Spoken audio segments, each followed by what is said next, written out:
a really incredible discussion with a guy who was right there in Minneapolis when it kicked off. Yeah, Mike is and coming. Not your average Joe, not just some guy. No, this is a guy that's got some creds and has been around and done some things. And I won't shed too much on there till it's our turn, but was literally driving by when it kicked off and has some video. I don't know that the video file is so big. I don't think we're going to be able to share it, but we got a few still pictures that we're going to try to get up and going. So he and I took a class this last weekend together up in Minneapolis. I've known him for a while, but this is when he shared some stuff, and I'm like, oh man, the timing is perfect. Would you come on and hang out with us? And he and I did a sound check here about an hour ago, and I mean the stuff that he has seen and lived through and witnessed that is a little different than maybe some other folks think about this is very intriguing. And I think we're going to have a great conversation. I'm excited to have him. Yeah. And I mean, this is such an interesting time to talk about this stuff because, the public is watching and there's this big cultural divide right now. And as always, firearms owners are under the microscope. We are always under the microscope and always looked at as a group. What one does, everybody does. And so I think it's a really important thing for us to really think through and go, okay, time out. What should I do? How do I deal with this the best? What am I allowed to do? And what do I have to do in the moment? And I think if we don't, man, we put ourselves in these situations. And I'm going to tell you, I got from talking about the tactics and the survival tips. I have so many videos that I could show tonight that are just ridiculous examples of people doing things to get themselves A, killed, or B, thrown in jail. That I mean, it just boggles my mind. And so I think that this kind of stuff is hopefully going to really help people. And I want to say thank you to Firearms Legal Protection and welcome to all of our Firearms Legal Protection friends. FLP, we have been together with FLP for 2 years now. And they have been an incredible resource, and we are super grateful for them and for their support of the work that we do here at Active Self Protection, them taking care of Active Self Protection watchers and viewers and fans, and they have done a great job coming on board to say, hey, we want to be a part of this. And I just welcome everybody. What a cool thing that we're able to work it out, that every Firearms Legal Protection member now gets to be a part of these seminars going forward as part of their membership. That's cool. Neil, good job on that. Yeah, it was really exciting as we were kind of, we've become really good friends with these guys, and I wouldn't, they're a sponsor, but we kind of partner with them, and we're trying to help each other grow. And so, I've spent a significant amount of time on the phone with Terry and Nick and Scott and just some of the other folks at that team. And they're a good team of people that want to do good things. And when we kind of floated this idea of, hey, how about you guys sponsor a monthly seminar and do some training and just give it to your folks as a way to continue on as these people start spending some money with you, but also give them some training and give a touch point and help things out. There was some real excitement in that, and it's been fun to put this together. This is the first one. It's the inaugural one. It's the biggest one of these we've done. We've done a few live seminars before, but this will be the biggest one that we've done by far. So again, to anybody that's new to this, that hasn't done this with us before, there's going to be some hiccups and we're going to get through them. And, one of our mottos is we just do it. So we're going to make this thing happen tonight. We're going to have a lot of fun as we do it. We're going to give you as much good information as we can. And the way that our online seminar goes is that I've got a scroll bar here on my screen that shows your comments, and they're coming in live. And I will watch those as Steph is talking, as John is talking. I'll try to do my best to watch as I'm talking with Mike later. And we'll try to answer those kind of real time. I'll put them up on the screen that'll tell us, so John can read them or Steph can read them. And that's kind of how that works. If it's a question that is going to be answered coming right up, I'll probably just type back, hey, that's coming. Or we may wait till the break, and we're going to have a couple of breaks tonight. And usually when we come back from breaks, we do some chatting as well. So, again, thank you. A huge thank you to the team at FLP. These are only going to get better. There's some really cool stuff that we've got planned as we work out bugs and kinks in this thing. So I'm excited to do this. And I'm just thrilled that they got behind us with this thing and we can bring you this information. Well, I think without any further ado, let's get Stephanie at it. Steph, you ready to talk about the legal aspects of the use of deadly force in riot protection? I am. Well, then may God bless you and keep you, because there's going to be pushback. My only thing here, I'm just going to tell everybody who's watching, I get it. Stephanie is going to share some things that you're going to go, but wait a minute, it shouldn't be this way. I don't care. The big thing I'm going to tell you is I don't care what it should be. We are telling you what is to try to keep you alive. Miss Stephanie, take it away. All right, I'm gonna kick you to the background, John, and then I'm gonna get up and let Steph talk. Okay. All right. Good for me. Musical chairs. We do it like that, and there you go. Thank you. All right, I'm gonna slide over to where everybody can see me. Hello, everybody. I am so excited to be here, and I'm really excited to be talking about this. This is one area of self-defense that's really one of my passions that I'm really interested in. And I am thankful to be here to talk about it tonight. We have broken this up into 3-hour segments. So I'm going to spend the first hour talking about riot survival, legal, moral, and ethical concerns. It's a little bit constraining for me because I could probably spend an hour on each of those and still not have enough time. So I'm going to try to give a 10,000-foot view, give you as much information as I can in the time that we have, so I don't take away from Neil and Mike in just a little bit, and John at the end as he covers tactics. So what we are talking about here is riot survival. Okay, so I was going to try to gloss over this, and I'm going to gloss over it as much as I can, but because we have so many people from, new people from FLP that might not be familiar with active self-protection and who we are and what we do, I thought I'd better take a few minutes and talk about why I'm qualified to talk about this. This isn't going to be very in-depth. I'm just going to talk about my relevant instructor level certs. If you want to find out more about what makes me qualified to talk about this, you can go to our website at activeselfprotection.com, and there is a page there that talks all about my different certifications and experiences. So what I'm going to talk about tonight is I'm a certified use of force instructor in the state of South Dakota. There's only about a handful of us here in the state that are certified by the state to give the classes that give you the highest level of concealed carry permit here. And Neil and I are both on that list. I am a verified graduate of the Law of Self-Defense Instructor Program, which is a program that Andrew Branca does. And that's about a 30-hour program that I took a couple of years ago. And the entire active self-protection team was just recently certified by the Mossad Ayyud Group as deadly force instructors. And that's about a 40-hour course that goes to a very in-depth level talking about self-defense law. And that is currently the premier certification in the country. That's a lot. I've spent a lot of years learning about this and trying to understand it, so I could talk to you guys about it here tonight. Like I said, if you want to hear more about it, you can find out on our website. So the first slide that I have here is talking about how protesters are not rioters any more than gun owners are criminals. And I think that's really important. As Americans, we need to be invested in defending all of the rights enumerated in the Bill of Rights.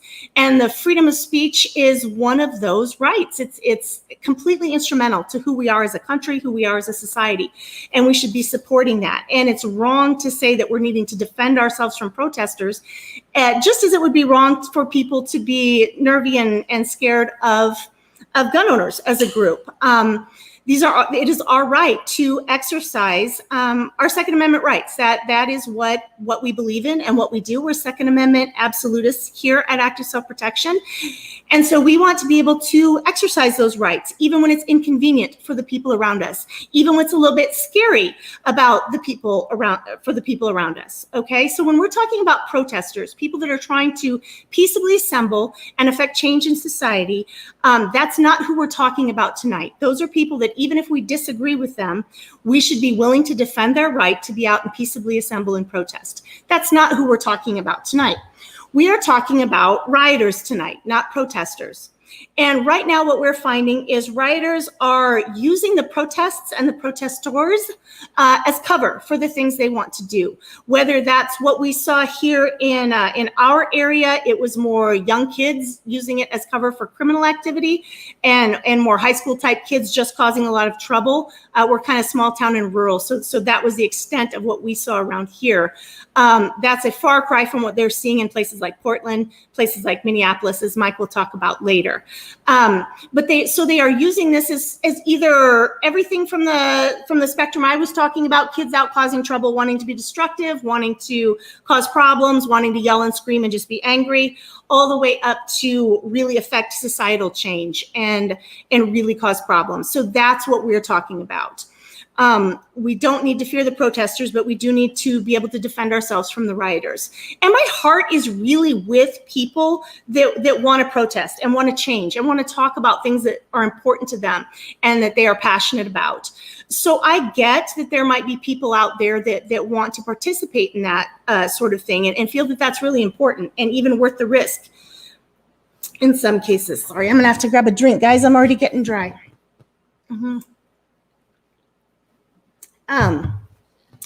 So I do get that, but there's a lot of considerations that you have to take into effect. John's going to talk a lot about tactics and that sort of thing at the end. The things we're going to understand from a moral and ethical point of view is people in groups are far more dangerous than the individual person. They're unpredictable. They'll do things as a group that they would never consider doing as an individual. So I think that's really important to take into consideration. By virtue of sheer numbers, you're already at a disadvantage. If you're there by yourself or you're with your family or whatever, you're already at a serious disadvantage when things go crazy. So that's important to take into your risk assessment analysis and decide what you need to be doing and where you need to be. They are mobile and they're destructive like fires, like floods, moving through communities and moving through towns. So as you are doing that risk assessment, do I need to be there? Do I need to be part of this? Do I need to evacuate my family? Do I need to not go into work today? What are the things that I need to consider and do? Those are things that you have to consider and take as part of that calculus.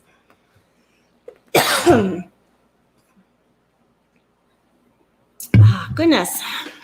The dirty little secret about this is that 100% of use of force laws are the same regardless of where you're at, whether you're in the middle of a riot, whether you're in your home, whether you're walking home from work, it doesn't matter.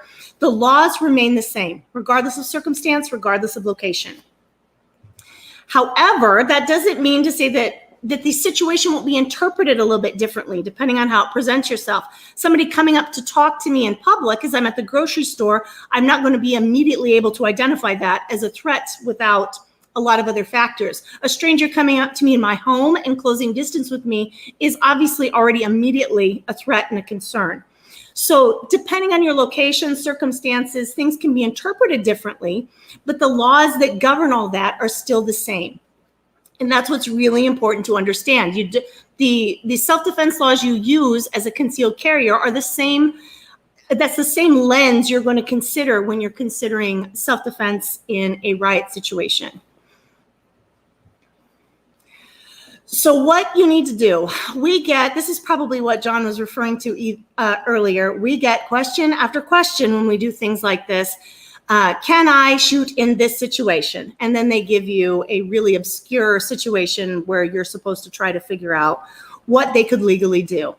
And immediately we're starting off with that's the wrong question to ask. You shouldn't be asking, can I shoot someone in this situation? It speaks to the wrong mindset. I get what you're trying to say. Is this a legally defensible position? But what you'll get yourself into the right mindset if you shift to, must I use my gun right now to defend yourself? And if you must, because there's no other good option, then nothing else really matters. You figure everything else out later. If you must use your gun to defend yourself or someone you love right now, really nothing else matters. However, going through all of this and knowing the lens that you're going to be judged through later will help you make better decisions in the moment, because it can be a little bit complicated. So it always boils down to, can you articulate an immediate threat of death or great bodily harm to innocent life? That's always the standard, regardless of where you're at, regardless of what you're doing. That is always going to be the standard. So if you ever feel like you need to email me and say, in this really specific situation, just ask yourself that question, because I guarantee this will be my response. Can you articulate an immediate threat of death or great bodily harm to innocent life? Now, that could be your innocent life. That could be someone that you love. That could be a third party. But if it's an innocent party that is threatened, then what would fit that definition. And then I put down below, or a lesser threat for lesser force. We're talking about lethal force tonight, just because we're talking about riots and things are already a little bit crazy, and we're partnered up with Firearms Legal Protection. So very often we're talking about using our firearms. However, a lot of the same rules are going to continue to apply for lesser threats. So we'll talk about that a little bit as well. The interesting thing about self-defense law is it's remarkably consistent across all locations of all 50 states. Now, I'm not talking about concealed carry law. I'm not talking about things like defensive display and that sort of thing. But when we talk about the use of force laws, they're really consistent regardless of what state that you're in. And I really like how Masad Ayub lays this out when he says you may legally use deadly force to prevent the immediate, otherwise unavoidable danger of death or great bodily harm to innocent life. Okay, and you can define great bodily harm as it can generally be defined as permanent and life-altering. That things like those definitions can vary from state to state and what that means. But for the most part, if you're talking about being blinded, losing your sight, that's going to be permanent and that's going to be life-altering. Being crippled, permanent, life-altering. Seriously bad breaks have the potential of, like arms or legs, have the potential to be permanent and life-altering. So these are the kinds of things, depending on where you are, that will be considered. So, but basically, if you keep those two criteria in mind, you're going to understand that. Okay, so it doesn't have to be this is going to kill me and therefore I can use deadly force to defend myself. It can be this could alter my life in a permanent way. And that's something important to consider as well. And we're going to dive a little bit deeper into each of those on these further slides. So what is a deadly threat? It's reasonably assumed to be such that it could cause death or serious bodily injury, which is another way to say great bodily harm, great bodily injury. There's a lot of different ways to say that same thing. So we can divide all threats into two categories. It can be considered deadly or non-deadly, and all of them are going to go into one category or the other. Either it's a deadly threat or it is not. Okay, and the force required to stop them can also be divided into those two categories. So it's either deadly force or it's not. Okay, you cannot mix those around and use deadly force to defend against a non-deadly threat. So let's break that up a little bit. A deadly threat, like we said, is going to be something that causes or has the potential to cause death or great bodily injury. So that might be somebody threatening you with a gun, that they are going to murder you if you don't comply with what they say. That's obviously they're threatening that they're going to shoot and murder you. That is a threat of death. Easy peasy, okay? It might be if you're elderly and old and someone is threatening to hurt you physically, and there's this huge disparity of force between you and this person such that it could cause you serious, life-altering, permanent injury. Then again, that would be a deadly threat that you could meet with deadly force. Okay, non-deadly threats would be things like verbal threats. They would be just a regular hand-to-hand comment between two equal people. Two men engaged in a fist fight is considered a non-deadly threat. Regardless of how often you hear about the one punch has the potential to kill, that's just not, I feel like I can see John rolling his eyes in the background. Because it always comes up. It always comes up. But there was this story here where the one time someone died because they were punched one time in the head. Yes, that can happen. You're not going to find that to be legally defensible in court. Okay, so generally, if you're facing an equal opponent and there's no weapons, that's not going to be considered a deadly threat. That's going to be considered a non-deadly threat. Okay, and now once you get into these two categories and let's focus on the category of deadly threat, there's no hierarchy. So it's not that a knife is more deadly than a gun, is more deadly than a car, is more deadly than someone starting your house on fire. These are all deadly threats and deadly tools. Bat is going to be just as deadly as a gun when we consider what is a deadly threat. So if someone is threatening you with a bat, they are threatening you with a deadly threat. Okay, you being hit with a bat could easily cause some serious concussion at the very least, which is going to be great bodily harm. It could also cause your death. A bat upside the head is easily considered a deadly threat. Okay, so you do not have to say, oh, it's just a bat. I can't use a gun to defend myself. You absolutely can. A bat is a deadly threat. Therefore, you can use deadly force to defend against it. Okay. If someone is yelling at me and grabbing me and pushing me, I can't shoot them over that. Okay. That is not a deadly threat. That is where I need to use some other skills, whether I want to use my pepper spray, which is non-deadly force to defend myself with, whether I want to try to use de-escalation skills, whether I want to try to use my hands, any of those things. You can use non-deadly force to defend against deadly threats. I think Neil's going to pull me up a question here. Can you clarify and give an example of non-innocent life versus innocent life? Yes, I'm going to go into that in a little bit, but now's just a good time to talk about it as any. Basically, what they're talking about is if you start an altercation, so you go up and you start pushing someone and picking a fight with them and shoving them, and then they get the better of you and you defend, you can't claim self-defense in that case. So consider like your average bar fight. You decide you're going to go up and you're going to pick this fight with this guy. Okay, he turns around and he's fighting back. Now he's winning and you have to defend yourself, and it gets to be serious enough that you have to use a gun to defend yourself. You can't claim self-defense. You started that altercation. So you have lost the ability to claim self-defense in that situation. You've lost it from a moral and ethical background, obviously, but even from a legal background, you have to be able to have enough facts in your corner to show the court that there's at least a question about whether or not, you were defending yourself. If there's absolutely no facts in your corner that you were defending yourself, you don't even get to claim self-defense in court. There has to be enough facts that you can take to the court and say, this is a self-defense case before you can even do that. And a lot of people don't realize that. So you cannot have started the altercation that you're defending yourself from. I hope that makes sense, Cheryl. We'll talk about it a little bit more when we get in there. Does deadly versus non-deadly change if you're disabled and the other person is not? Yeah, it can. That's I didn't get too much into the disparity of force this evening, but that's a really important consideration, not just individual, but as we're talking about riots, obviously, if you're an individual and you're being attacked by 10 people in this riot or 10 people are threatening you, obviously you're already in an awful lot of trouble. You cannot effectively defend yourself against 10 people. That's a threat of death or serious bodily harm, even if you're armed and they're not.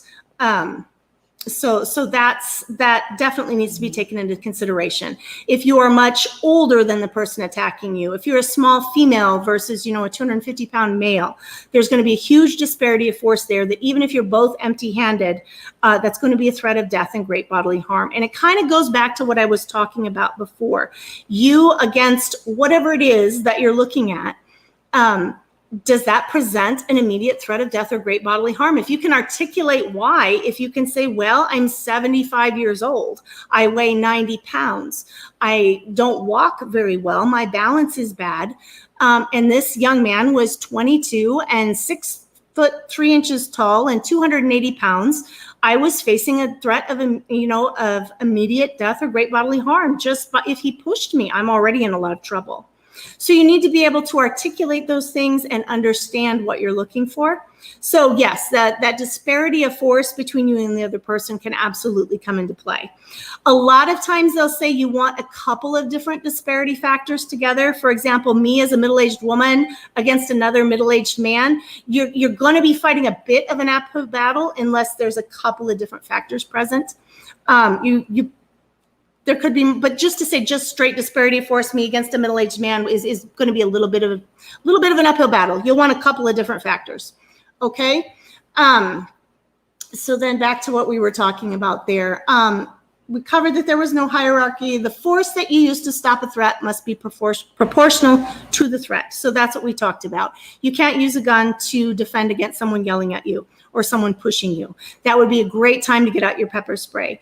Now you can use non-deadly force to defend against a deadly threat if that's all you have, but you can't, it still has to be proportional if you're going to get to if you're going to use deadly force. Okay?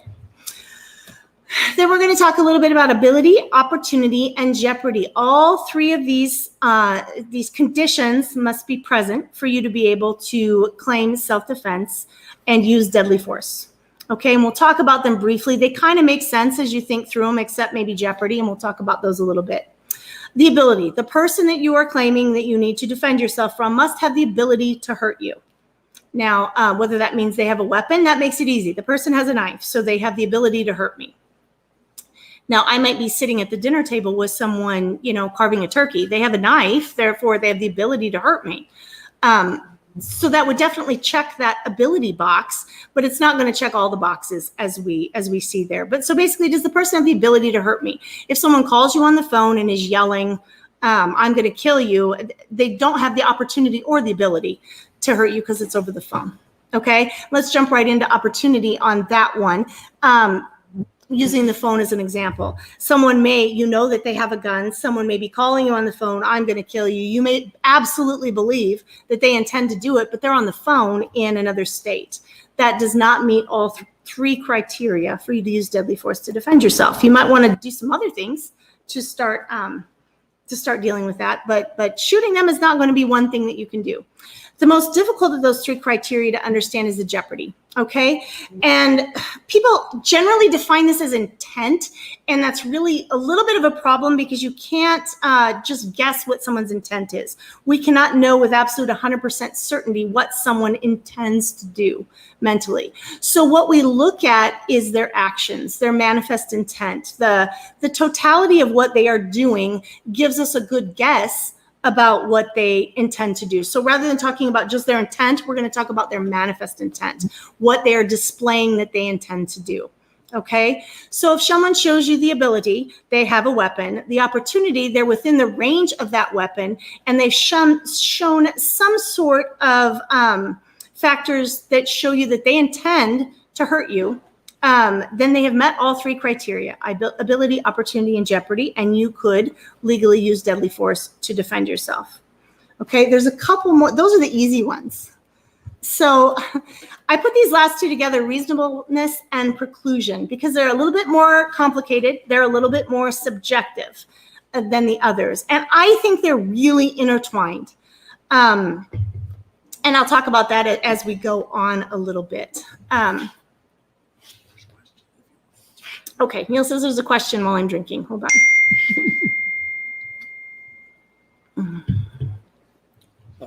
Okay, I'm a 6 foot, 225 pound, I'm assuming, grown man. What if I have my toddler with me? I couldn't defend myself in a fist fight while holding a toddler. Yep, so I could talk for a whole nother hour on that. In fact, I have. We just had one of our previous seminars was on defending the defenseless and what you do when you have people in your sphere that are unable to defend themselves for whatever reason. We have a special needs team that is always going to be part of my life. So I understand that very much. And yes, that is absolutely going to be something that you can factor in. And then you could really talk about how you can factor that in from a tactic standpoint. What do you do from a defensive standpoint when you have a child with you?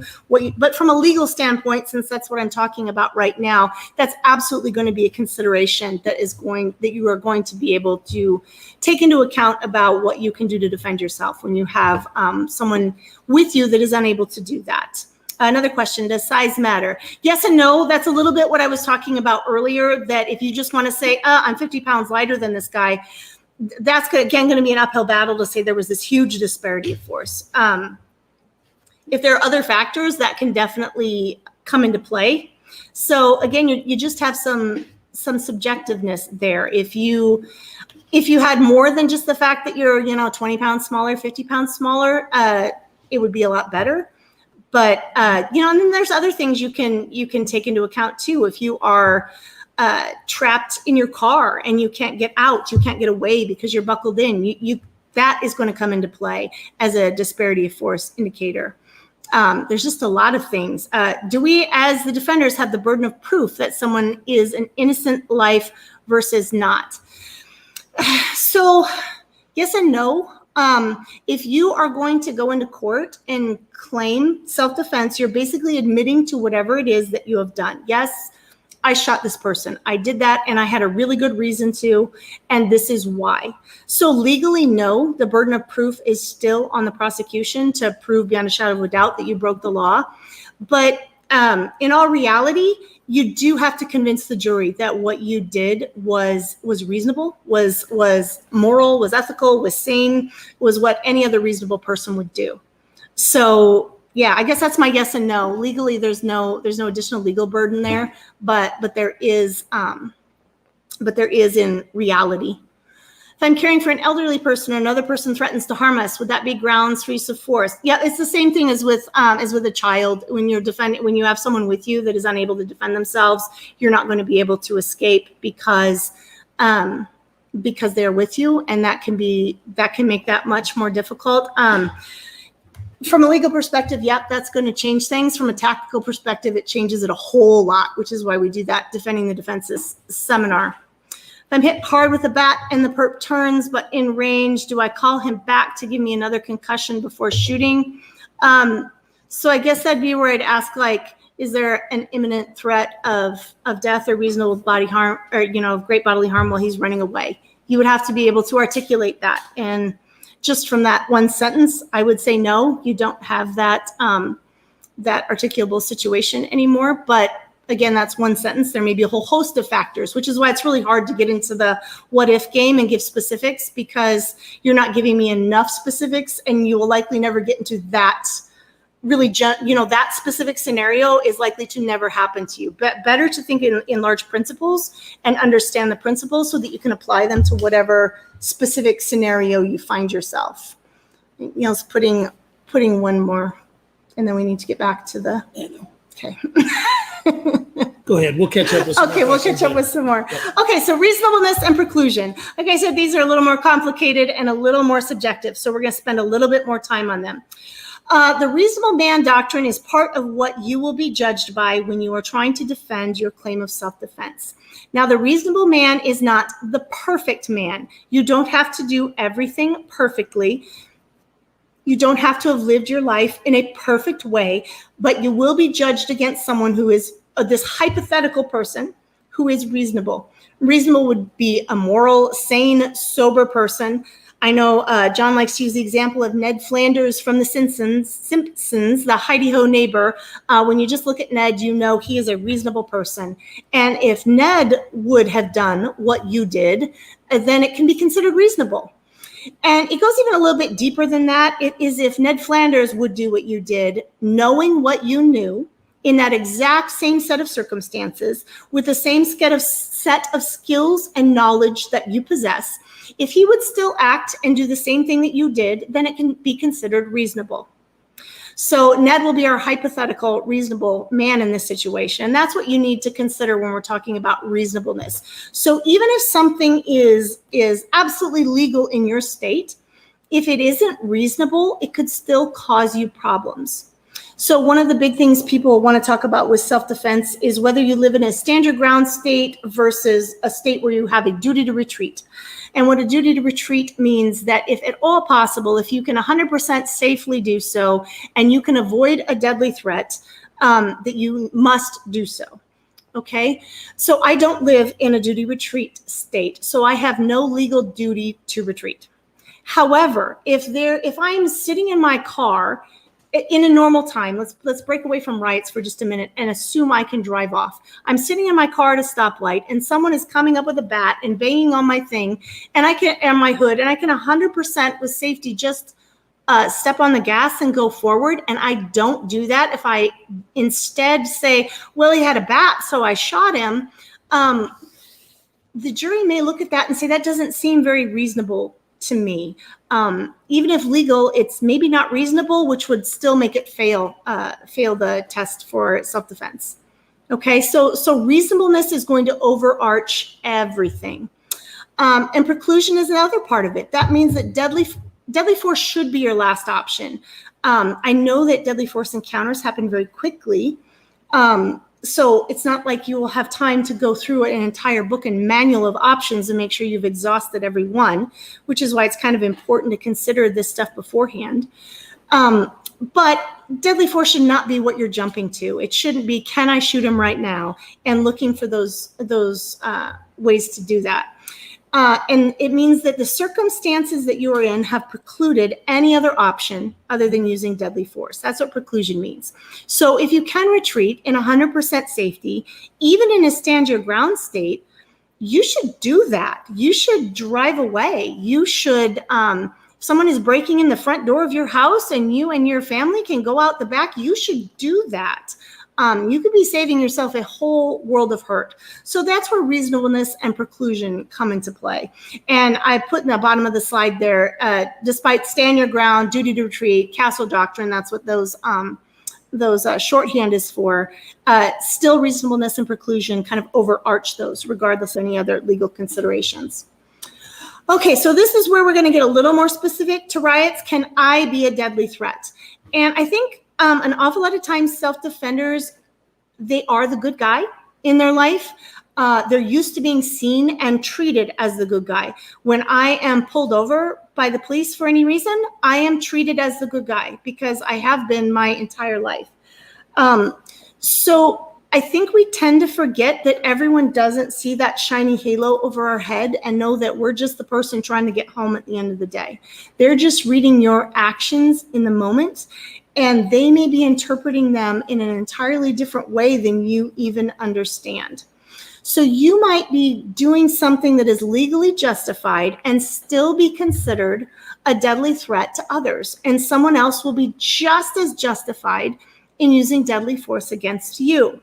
So what does that mean? What I'm specifically thinking about, we've all seen, and I know John has several in his presentation, videos where people are caught in traffic in their vehicles and they make the choice to drive through at various levels of care and speed through the protesters. And he'll address the tactics of all of that. I'm not going to get into that.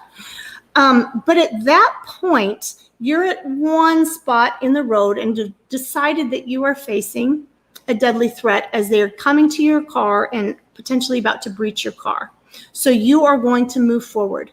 And there are people down the road that have no idea what's going on. They're not doing anything to breach your car. They're in the road protesting. So if you are now plowing through that line of protesters, and you may be completely legally justified in doing so, you may be completely morally justified in doing so, and ethically justified in doing so. But that person halfway down the block is going to be just as legally, morally, and ethically justified in saying that person operating that motor vehicle is now a deadly threat to everyone standing in this vehicle. And therefore, I can pull a gun and shoot that person to stop that deadly threat. And I think that's something that a lot of self-defenders don't consider, that you can have this sort of wash at the end of it, and they can say, well, that person was acting fairly reasonably, and so was the person pointing a gun that shot them was also acting fairly reasonably. I put on this side, awful but lawful is a thing. If you see in the picture there that I have, this is exactly what is happening. This isn't a great case to illustrate this because the guy with the gun there, you can see that I've circled, that is one of the protesters. That's one of the rioters. He is specifically there to cause trouble. He has a serious history of doing that and going to these places and antagonizing things. So he's not the good guy there defending that group of protesters. But I think that the picture illustrates a point. That SUV is now running over people in the crowd. Okay, not just those there, that entire street is full of people that don't realize he's moving forward. So that man is pointing a gun, and he did shoot the driver of that car. Now, he was arrested because they were easily able to prove that he wasn't innocent in this. He was there to instigate, to cause problems. He's since been arrested, and he will probably be convicted. But if he was a good guy there seeing a bunch of children standing in the street that you didn't see, he might be just as justified. And as awful as that is, he's not going to get charged and convicted of that. Everything is not, as clean and cut and dried as we would like to think it is, particularly when you have the media, when you have prosecuting attorneys, when you have commenters in the comment section, when you have the media all trying to push whatever their narrative might be about your case and whatever facts they think are important, and they elevate that, and they don't really care about the facts that you thought were important, and they tell an entirely different story than you saw. It can get incredibly messy. And those two names that I put there, that Jesse Taggart, this picture is of Jesse Taggart in Provo, Utah. And then Garrett Foster was a man that was shot in Austin, Texas. And that is still, they are sorting that out. That is messy and gray and all over the place. But that is the exact same thing. Someone that said they were in a crowd of rioters trying to get away, and another person coming up with a gun, and they wanted to shoot the person with the gun.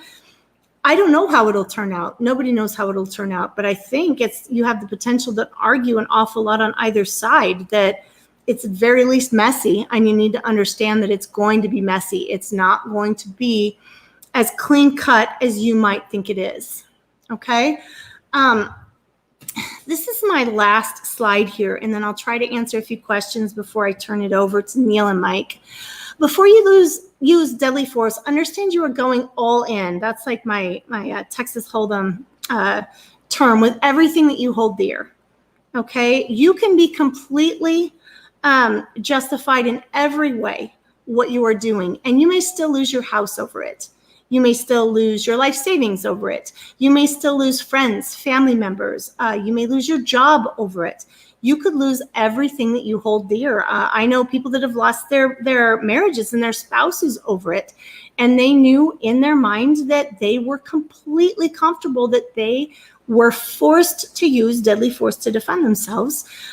There was no other option. And yet they still felt that even though they won that deadly force encounter, that they really lost in the end. They're not sure that they actually won.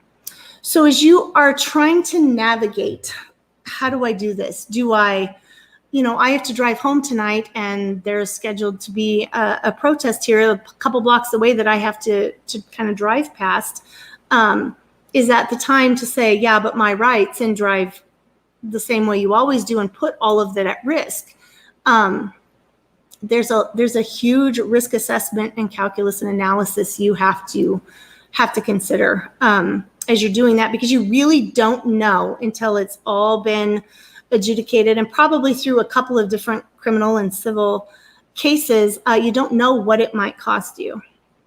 That said, my guess, if you were attending this seminar, you are that reasonable person. You are the good, sane, sober, moral person that just wants to defend you and yours.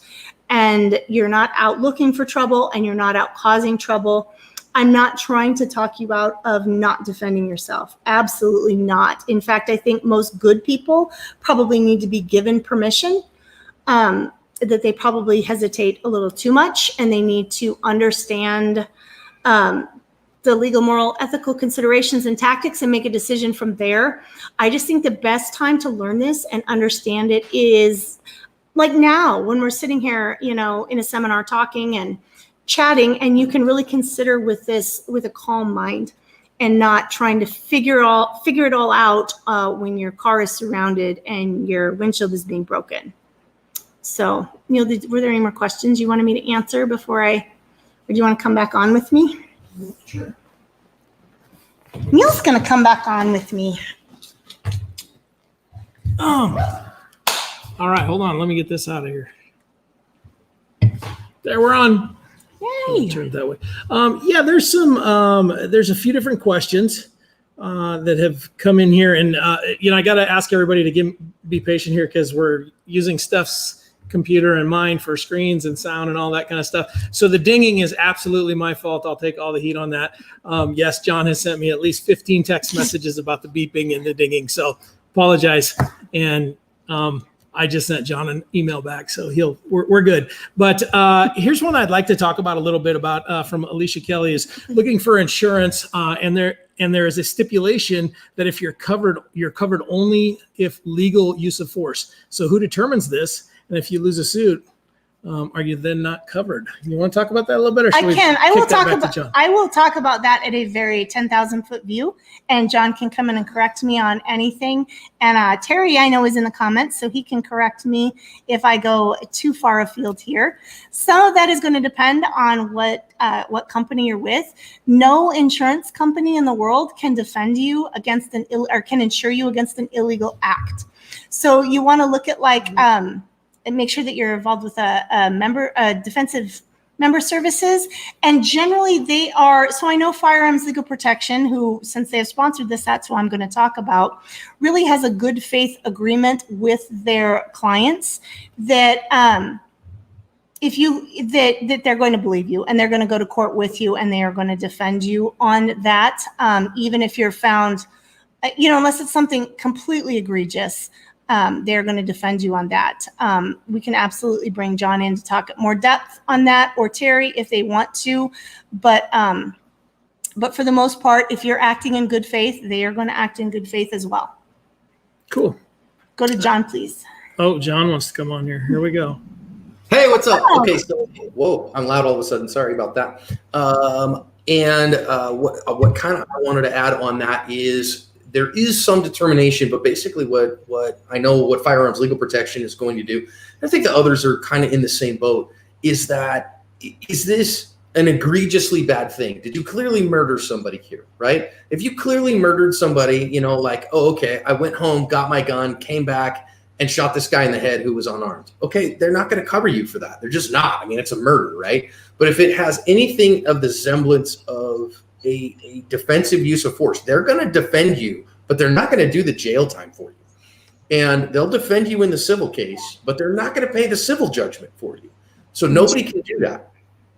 So if they have any kind of insurance-backed product, like I know that there are some companies that they have like, oh, okay, so we have, not only do we have a defensive services membership where you can have your fees paid for if you have a defensive encounter, but there's like some money here to pay for a civil judgment. That's insurance. And no matter what anybody else says, it's insurance. But if you've done something illegal, so if you cop to a crime, then insurance can't cover that. Insurance cannot cover an illegal act. And if you cop to that being a crime, what you did, that'll be trouble. So that's why I strongly recommend having a defensive services membership, and that's why we're with that.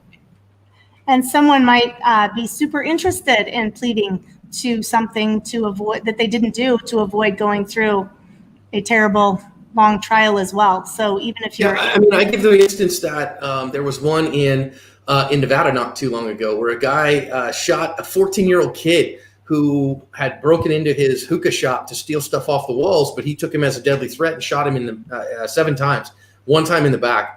And he was charged with murder and like a whole bunch, like several bunches of felonies. And his attorney was an absolute rock star and got him pled down to a misdemeanor improperly pointing a firearm. And I mean, you're talking about going from 30 years in prison to like probation for 6 months. But if you have an insurance product, you might have to say, I can't take that because now I have to pay for all this myself. So I'm going to risk it. And rather than going, I'll take that plea. And yes, I am properly pointed a firearm.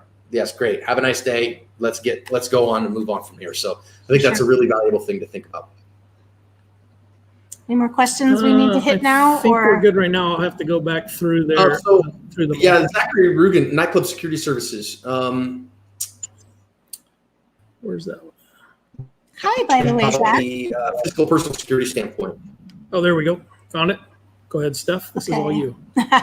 From a physical personal security standpoint, how would you encourage our unarmed personnel that they are not sitting ducks? That's probably going to go farther into a tactics question.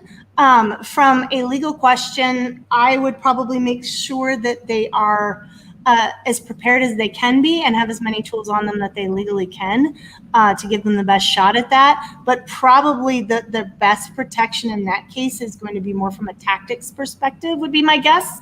John, do you have anything to add to that? Yeah, I certainly think that you're right, Steph. And I think, Zach, that one of the big things that I always tell people is what you said earlier is so true about the Ned Flanders defense, right? So a good, sane, sober, moral, prudent person, the prudent man. And if a prudent man would believe it's reasonable that you must do something to protect yourself from either ordinary physical force or deadly physical force, then do so. Now he's talking about his unarmed folks. So deadly physical force as an unarmed guard, probably very difficult to come by, right? But certainly having a less lethal tool on you, certainly knowing, again, would a reasonable person say, you had to do that, otherwise bad things were going to happen. But then if you fall in that and you go, listen, would Ned Flanders OC spray this guy? If Ned would, I can, and I don't have to worry about it. I think that's a big deal. There's another one in here from Incabulator. Yeah. I just scrolled away from it. Bear with me. Here we go. Go ahead, Steph. Regarding reasonableness and conclusion in Michigan, we have castle doctrine and reasonable presumption that they are there to do you seriously bodily injury or death. Doesn't that cover reasonable? To an extent, you still have to be facing a threat of death to be able to legally, morally, and ethically defend yourself, even in your home. It's not unusual for people that don't belong into your home and don't mean you any harm at all to end up in your home. I've heard stories of people with Alzheimer's ending up in your home and probably acting erratically when they get there. We have an acquaintance that lived near a developmentally a group home for developmentally disabled, and one of the residents there got away and broke into his home and was large and acting erratically. I've heard of kids breaking into home to steal food was a very specific example. These aren't people that you want to go to court and defend yourself because you shot them, even if legally you had a reasonable assumption. I think in some cases that can be a really hard sell. Now, are you talking about somebody that is there with a weapon and is not leaving and is looking at you? Yeah, that's easy peasy, even if they're not doing anything but standing there with a weapon in your home. I can make that argument all day long. But to say that because, an 80-year-old man showed up in my house and seemed confused, I'm not going to shoot him, whether I want to or not. So there's this whole thing there. Remember, it all overlaps.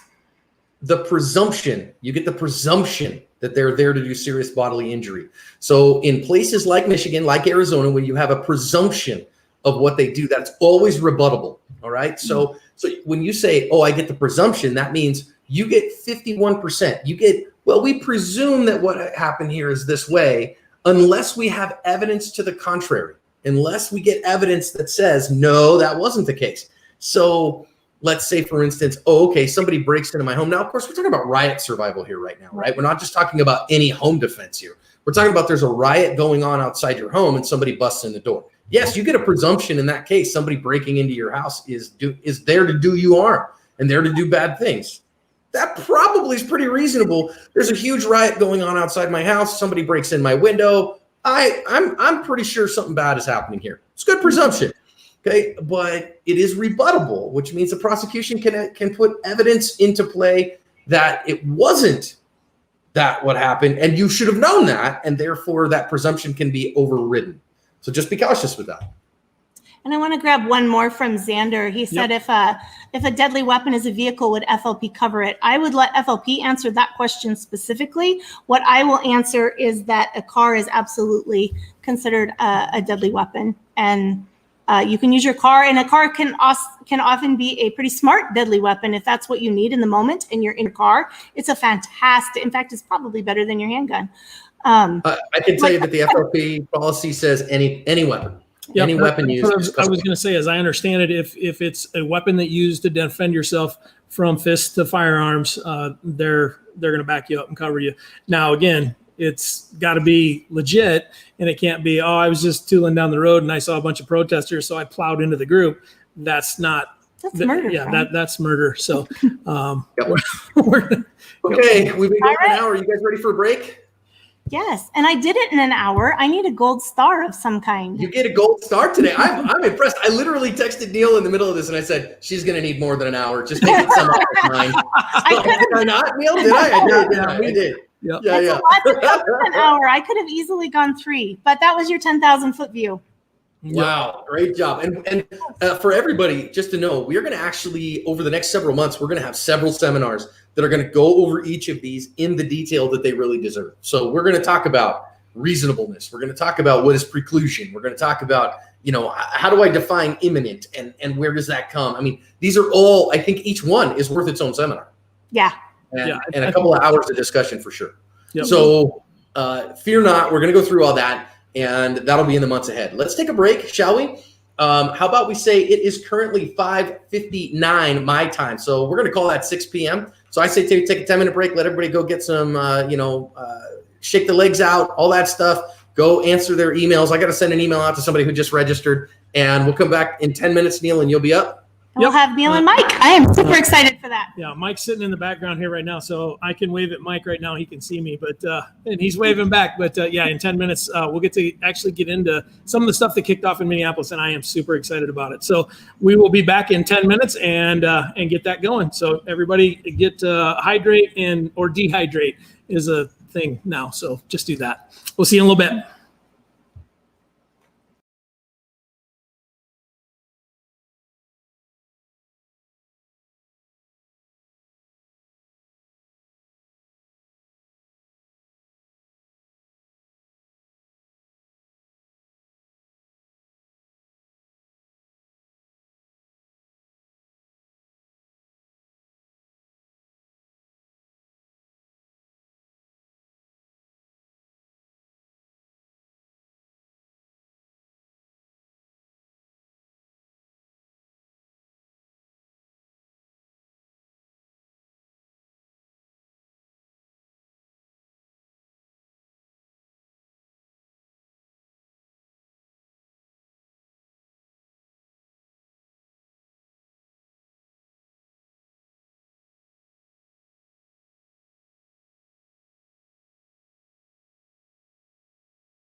Whoa, I don't got you. Hold on a second. I can't hear you. So that might have been me.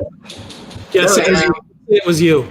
It was me. me. It's totally me, even though you just changed the setting. Okay. Yeah, I didn't just unmute my mic. It was you all. Welcome back, everybody. Should we answer a few questions before we get to yours, Neil? Because the questions are piling up, man. Yeah, there is one that I really wanted to start with from Born Free. And it says, let's say that rioters move into suburbia and start breaking into homes, looting and breaking, etc. If that mob takes you as a homeowner by surprise, and you have not been able to leave safely, what do then? Well, so here's the big thing here, right? So let's just say you didn't realize there was a mob forming outside your front door because you're sleepy in bed and somebody busts in your house. Now, we're not dealing with a mob situation. We're dealing with a home invasion is what we're dealing with. And a home invasion is a very scary thing indeed. So it does depend on your state. Some states, there are some states that even have a duty to retreat inside your home, but they are very few. For the most part, whether you have some version of stand your ground or what they call a castle doctrine, which means your home is considered your safe space. You don't have to retreat farther than your home. Once you're in your home, that is as far as you can go. There is no more duty to retreat.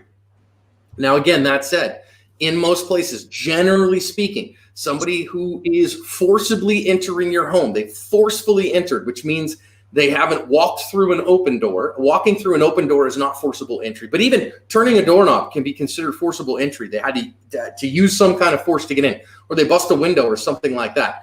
It is very reasonable for them to be considered a deadly threat. So again, you bust in and somebody the window, and then all of a sudden they're standing in your house. They've got a mask over their face, and they've got a backpack on, and they've got a baseball bat. Would a reasonable person take that to be a deadly threat? Yeah, absolutely they would. So again, we always ask that, do I really, is it a must here that I do something in order to defend my life? And I think in that kind of instance, it's pretty clearly yes. So they break into your home, you're inside your home, you have much stronger legal ground. So we're talking, Stephanie stuff here on a legal basis, much stronger legal ground when you're in your home versus when you're in public. Well, and my take on that is probably a little bit shorter in that I just say, hey, why do we go do training to protect ourselves if I'm not going to protect myself in my own home? If I'm surprised, if I've got the opportunity to get out the back door, there's nothing in my house, as long as my family goes with me, that's worth killing someone or dying over. Nothing. There's a lot of cool stuff. I've got a neat gun safe sitting right here behind me. Nothing in it is worth killing somebody over or dying over. Now, if my family's in this house, every one of them is worth dying for. That's right. And protecting with deadly force. So I think, to put that as simply as I can, if you're surprised at home, if you just were, if you woke up and all of a sudden they're there, like John says, that's a home invasion. That's why we go to gun school on weekends. That's why we learn how to handle the different kinds of guns, shotguns or rifles, or, the home defense stuff, right. All of that, that's what that comes in for. But if you, again, though, your life will change forever at that moment. The moment that you draw your gun down on somebody, your life has just changed forever. There's been some stuff in the news lately that has shown that even if you don't pull the trigger, your life is going to change forever. Forever. All right. Next question we have from Jim Parker. You see that one from Jim? No. It's 3 down from Born Free. What actions? Yep, there we go. So Jim Parker asked, what actions should the St. Louis couple have done to protect their property? They're currently facing felony charges, so clearly pointing a gun at the rioters was not a good idea. So we were talking about the McCloskeys, and I'm actually going to talk to you about the McCloskeys from a tactical perspective in a little bit. But from a legal perspective, one of the things is that the woman, the wife, was doing this thing and waving this gun about, and I mean, she pointed at her husband, she pointed it at everybody. And that could, again, the question is, did she have justification of an imminent threat of death or great bodily harm? And there's going to be a big discussion here legally, because they both knew that gun was unoperable. The gun that she had was a prop that was inoperable. However, that doesn't really matter from a legal perspective. What it matters is the perception of the people that it was pointed at, right, in terms of legality. So, somebody pointing an airsoft gun at you that looks like a real gun can justify the use of deadly force against them, because that puts you in reasonable fear of imminent death or great bodily harm. Right. So really, in terms of defending their property, what was a better thing to do legally? Not pointing a gun at people is number one. Using the low ready position. So again, if if I step back just a little bit, and she has a gun out, but it's down here at a low ready position. Back off, get away from me. So even better than that, put that gun in a holster on your hip. So we saw Mark McCloskey had an AR-15, and he's got it, sitting out here. I can't pick a gun up in a YouTube live video; they'll nuke it. But he's got this gun up like this, and he's kind of got it cradled a little bit, and he's kind of doing this thing with it. It had a sling on it. Put the sling on your body and get the gun out of your hands. So I've got it right here if I need it. But hey, you guys, get out of here, whatever. If they'd have done that from a legal perspective, they wouldn't be facing charges right now. Yep, I think you're right. Hey, there's always somebody from Texas that mentions, and I'm just giving you a hard time, Oscar, but Oscar commented something, and I think this is a great time to talk through this one, John. Texas is the only state that provides for the use of deadly force in defense of mere property. Texas Penal Code 9.42. You want to talk about? So you better understand TPC 9.42 very, very carefully. So Texas does have fairly unique statutes in the use of deadly force. Georgia has some interesting statutes kind of in that vein as well. But the Texas statutes, Texas Penal Code 9.42 is different, but you better be very careful of that, because Texas law does not always provide that you can defend property with deadly force. It does not. There is a threat in there when we have criminal mischief or theft of property in the nighttime. So getting away with things at night does make it kind of unique, and that Texas law is unique, but it is not sacrosanct. So be very careful. And I still would recommend. So again, you might get away with it. You might, but you might be out your job. You might be out your thousands of dollars in legal fees. You might be out. The fact of the matter is, it goes viral on social media, and then you're a social pariah. All those things are huge. And ask the big question: do I want to live with it on my soul? Some dude stealing the radio out of my car, and then he's running off, and I shoot him in the back. Now I got to deal with that internally, emotionally, spiritually. And for some people, they're like, "Yeah, I don't care, no big deal." They've probably never taken a life. It's too many hoops to jump through, like Oscar Lee James III said here. I just think too many problems here, and I just would not recommend it. You might get away with it. Again, I think of me, for instance. Here's the thing: I hear people all the time talk about this. That here in Arizona, Philip Brailsford, who was a Mesa police officer who shot Daniel Shaver, and people said at the end, well, he got away with it. I mean, he wasn't convicted. I know for a fact his criminal defense cost him somewhere in the order of $150,000. Civil defense is still ongoing. I know the fact that it cost him his career. He's no longer a police officer, will never be a police officer anywhere again. In fact, he's on disability now because he can't even function. The PTSD from that night is so strong that he has a hard time functioning. And of course he's a pariah. Can't show his face anywhere. Had to move out of the state. Can't be here. So did he get away with it? I'd recommend don't use deadly force unless you absolutely have to, because of the repercussions for it all the way around. Okay. Yeah, I'm going to add to that just a little bit, John. The thing is, the people that say that very likely have never taken a life, and I haven't either. So I don't know that I have a qualified opinion, but what I do have a qualified opinion is I know a few people that have. And in self-defense and a righteous shoot, and have done everything right, and have been exonerated and did things right, and it changes them. At their core, they are a different person for the rest of their life. Thomas Yaxel is one of them. 100%. And Thomas and I have kind of become friends over the last few years, mostly because as righteous a shoot as exists. Yeah, I mean, came across a law enforcement guy that was trying to, there's a guy trying to murder him. Stopped and said, "Officer, do you want help?" The officer said yes. Thomas pulled his gun and shot the guy. This is the very abbreviated version. Saved the law enforcement guy's life, but took a life of a bad guy, and it has changed him forever. And if you ever get the opportunity to hear his story, wow, you get to hear it at the national conference. Yeah, there's a thing coming up in Kansas. I mean, a couple spots left. So I want to answer one more question before we get on with your interview with Michael from Lurgis or Lurgis. There with property, it also depends, because it doesn't. So do you see that one, Neil? It's about 7 or 8 up. It says, with property, it also depends. Carjacking a vehicle you are in versus burglary, grand theft of an unattended vehicle are different. Yes, that's not defending property. One is defending property, and one is defending people. If somebody breaks into an occupied vehicle, a vehicle you are in, they are a threat to the person in the vehicle. So that is the defense of the person, which the value of a person is infinitely higher than the value of stuff. So if you're not in your car and it's parked in your front yard and they start taking off in your car, we're defending property. If instead your child is in the car and you're gassing the car up and somebody jumps in it and starts driving off with it, you're not defending the car anymore. You are stopping a kidnapping of your child. Those are vastly different things. So knowing what it is you're doing matters. Alan Gomelsky said, basically, guys, what you're saying is the Second Amendment is not worth the paper it's written on. Neil, would you answer that before I no, come on. I mean, I kind of get it. You know, in our world, we go do a lot of training and we meet a lot of people and we see the effects and the after effects of what happens when people use deadly force. I am a Second Amendment, purist. I believe that everybody should be able to own a gun, but I also believe that you don't have to use it. Just because you own it does not mean you have to use it if you're offended a little bit.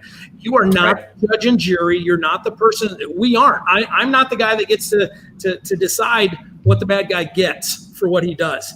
Now, I get to decide if he's got a vote in how this whole thing works as well. So if he's coming after me, now I get to decide. If he's coming after my family, now I get to decide. If he's coming after my truck, I don't care. I will get, you know what? He's going to get caught. The authorities are going to get him. Maybe they won't, but at the end of the day, he will pay, and it's on him. But I'm not going to have to take a life over a vehicle or over a stereo or over something like that. So I absolutely think the Second Amendment is one of the biggest and brightest things in the country.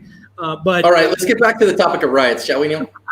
Should we? All right. Fine. I got to get off my soapbox. Hey, last guys. thing, Mike Loneman asked the last name of the guy that helped the officer. That is Yoxall, Thomas Yoxall, Yoxall. And if you look up Thomas, Thomas, Yoxall, Yoxall, you'll find a lot of good stuff. Let's get back to riots, shall we? We only have an hour and a half left, and you've got to go, and I've got to go. I know. Well, you have to talk fast. That's why you're going last. So, all right. Well, I'm going to boot John off of here, and I'm going to bring on my friend Mike. So bear with me a second here while I figure out my computer. There goes John. Mike, are you ready? All right. Hey, everybody. This is my friend Michael Treat, or Mike Treat. Mike's okay, right? Yeah, Mike works. All right. So I just want to make sure that I get that right. Hey, folks, I have got I've got kind of a cool bio here about Mike Treat. So I'm going to read this, and Mike, if you want to interrupt me along the way and correct my reading or whatever, you do it for me, okay, buddy? But Mike Treat is the owner and chief instructor at Condition Orange Preparedness. He has over 25 years experience in corrections, law enforcement, and with the public and private security industry. Mike began his career in '98 while working as a non-sworn St. Paul Police park ranger. When he's assigned to be a field training officer for new program recruits. He continued his instructor career in 2001 as a Minnesota State Corrections Officer, basic life-saving skills, CPR, AED, and later on as control tactics and self-defense instructor.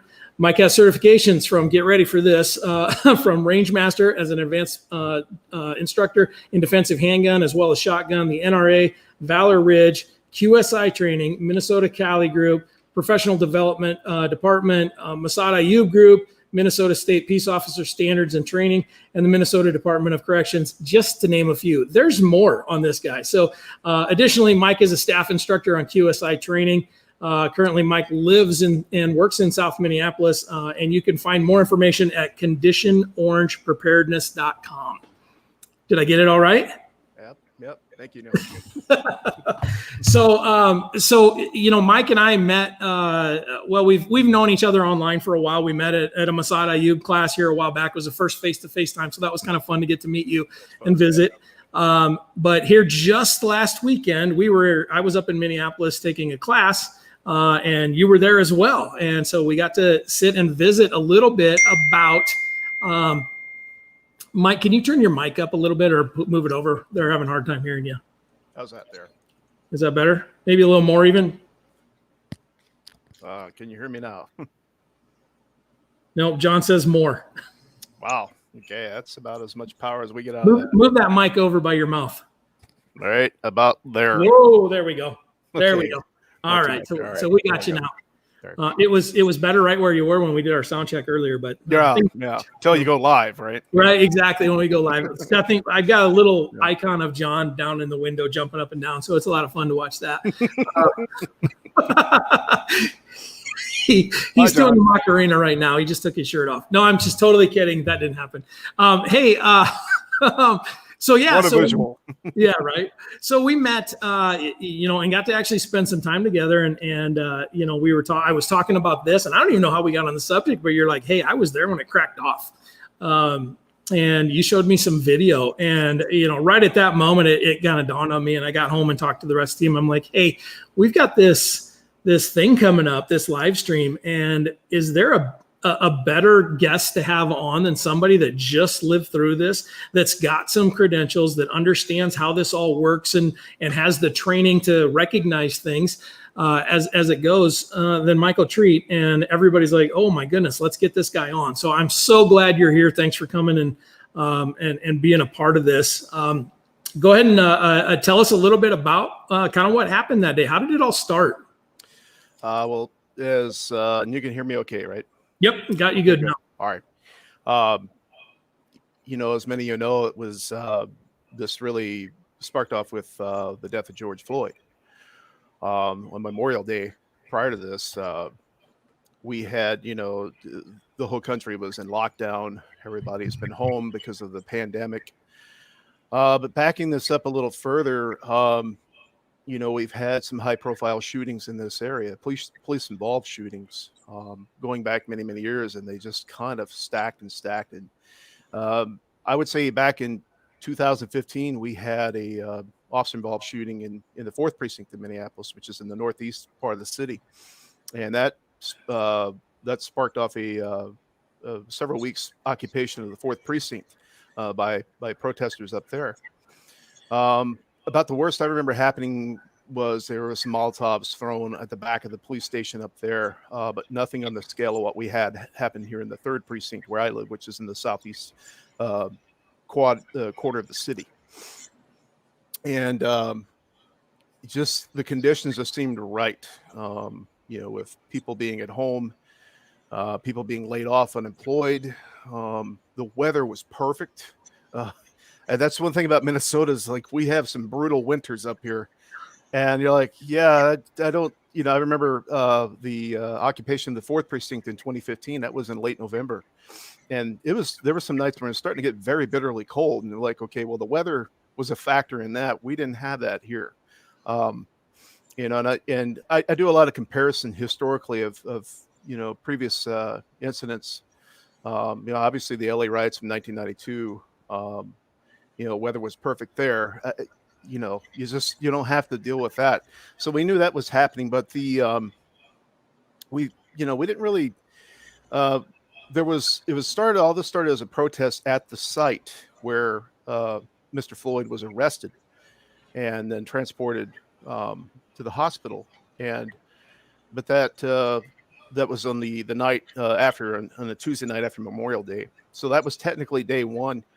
And 2 different groups were there. One was to protest at the site where his memorial is now, and the other marched down to the 3rd precinct, which is a couple of miles, not quite. That was just a protest. But a few people in the group, said, okay, well, we're going to tag some buildings, we're going to break some windows, and we're going to destroy some property. And it was fairly minor. The news came out, we covered it. The local news covered it. And I thought about that. I was like, okay, this is, just a little less than 2 miles from my home. And I live on 2 main routes to the 3rd precinct. The 3rd precinct is actually in a really interesting spot. There's a commercial area there. You guys can, Google this, look at this. But it's right on some main arteries, like the state highway runs through there.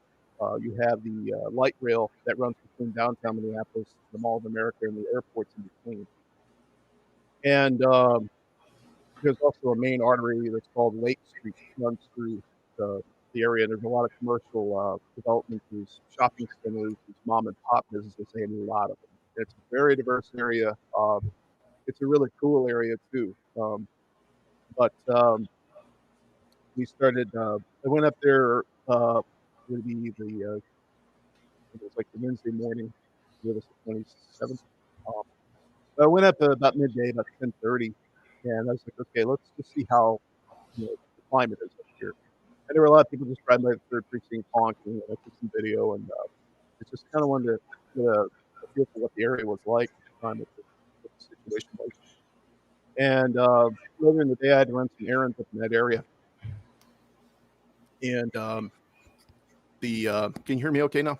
Yeah, Okay. that's better. Thanks. All right, there we go. And I went up to just see what the assess what the situation was like, and I started watching the late afternoon. I had to run some errands, like I said, up in the area there. There's a lot of shops and things. So I was at a hardware store, and I have a usual route I take home. Made a wrong turn. There I was, right in the middle of the crowd. You know how those stories go. There I was, right? But it happened. You were, right? Yeah. And next thing you know, I'm having to do a tactical U-turn in the middle of a crowd that is getting tear gas fired on them. Wow. And these, and honestly, what I saw in the beginning was that second day of protesting, which was on the Wednesday. There were like carloads of families coming up. It's about maybe 5:36. I'm out running errands, and these are just like families with little kids and stuff like that. And it was, those are your peaceful protesters. But you kind of look in the periphery and you start seeing some people who are like, they're not protesting, they're staging up for something. And that's when you're like, okay, that's what I'm here to look for. And do those elements exist? Mm-hmm. So as you're driving around, you're noticing kind of a different kind of a body language from that group. Yeah. Oh, okay. Yeah. And it progressed over the days. Like, I'll tell you about that too. But but I just happened to be in the Forrest Gump my way right into the right moment, wrong time. And so yeah, I found myself right up at about half a block, literally a building over from the third precinct. And something caused someone in that crowd of peaceful protesters decided to do something that made the Minneapolis police respond with tear gas, and they moved a skirmish line up to take the intersection around third precinct building back. So I got out of there. I got to tell you, right in the middle of this thing just kicked off, and I'm like, okay, well, I'm going to go ahead and start filming this just in case, something happens here. We'll have some documentation of it, Mm-hmm. But when I got out of there, headed back home, and I just from my point of view, I took a route back that's a couple miles out of the way, a long way around to get home. But that was what I wanted to see, was what was beyond that area where the protest turned riot was going on. And I got home, turned on the live news, and realized that it was pretty bad where I was at. I just had that little area of intersection that I was in. And there was quite a few lessons I picked up on that. What you should and shouldn't do when you're in the middle of a crowd driving a vehicle. I'm driving a big, what looks like an Amazon delivery van, right? Mm-hmm. Yep. So it's it's one of these plain white vans that just blends in with everything. So it's pretty anonymous looking. But I got back home. I was by myself and checked in my family, and we kind of watched the area for a little bit. And like, all right, well, should we stay or go? We have jobs here. We have things going on. The nice thing was that with homeschooling, everybody's homeschooling here right now because of the pandemic. Sure. Yep. So we didn't have to worry too much about that. That gave us a little bit more, flexibility to stay or go. So let me ask you about that a little bit, Mike. So you're in the area there. You just saw it kind of crack off. Now, I've got some pictures that you sent that we're going to share here in just a minute, and we'll kind of scroll through that. But so your initial reaction wasn't like, "Hey, we got to bug out right now." Your initial reaction was, "Should we think about getting out of here?" Is that kind of where it was at the beginning? Yeah. And we'd always had planned, like, if something ever happened, because this is just who I have always been. Is I'm not one of these.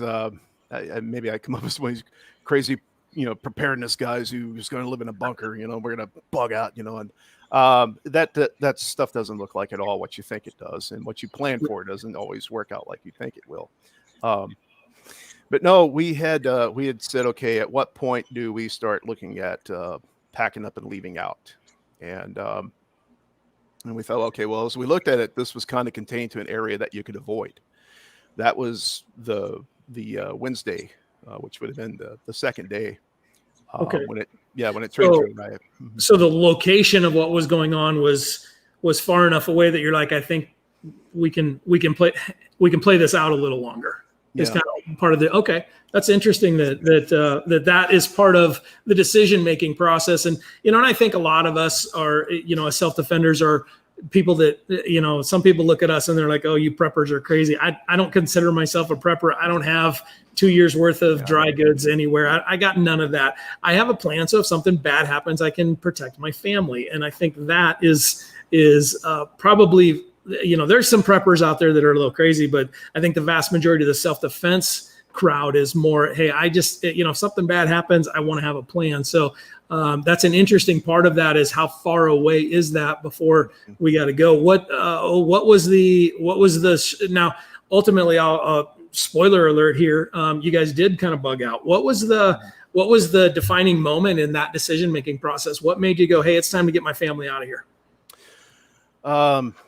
Well, before I get to that, I'll just say that if you're in one of these situations where you see it coming, getting out ahead of things as much as possible is what you want. You want to really have good intel, really good information. So I broke a little bit of Farnham's law of avoiding stupid places, stupid people, stupid times, doing stupid things. Okay.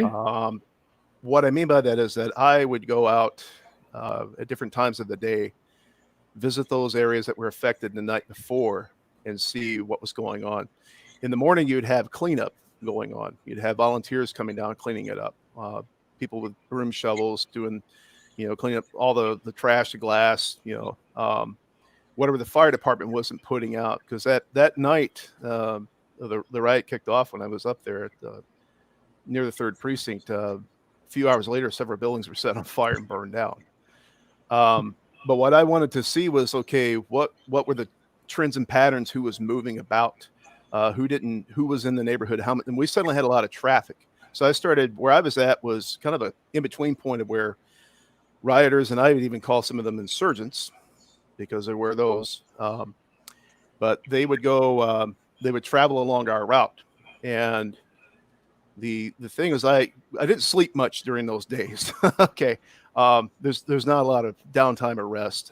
Sure. But I wanted to keep as much fresh, up to date, real time, intel on what was happening, just so that I could say, okay, is the threat getting closer to where we're at? And even on the third night, that Thursday, when the mayor ordered the police department, the officers to abandon post, and the 3rd precinct fell, I was sitting in my driveway in a lawn chair with my wife, and we were just watching traffic and watching people go by, and watching this, smoke and buildings burning from not quite 2 miles away. And we're like, okay, well, and at night, once it got dark, you'd start hearing shots fired, so you knew, okay, time to go inside, because those rounds are going to come down somewhere. What goes up must come down, right? Yeah. The things that weren't exploding 40 millimeter, tear gas grenades and rubber bullets and all that.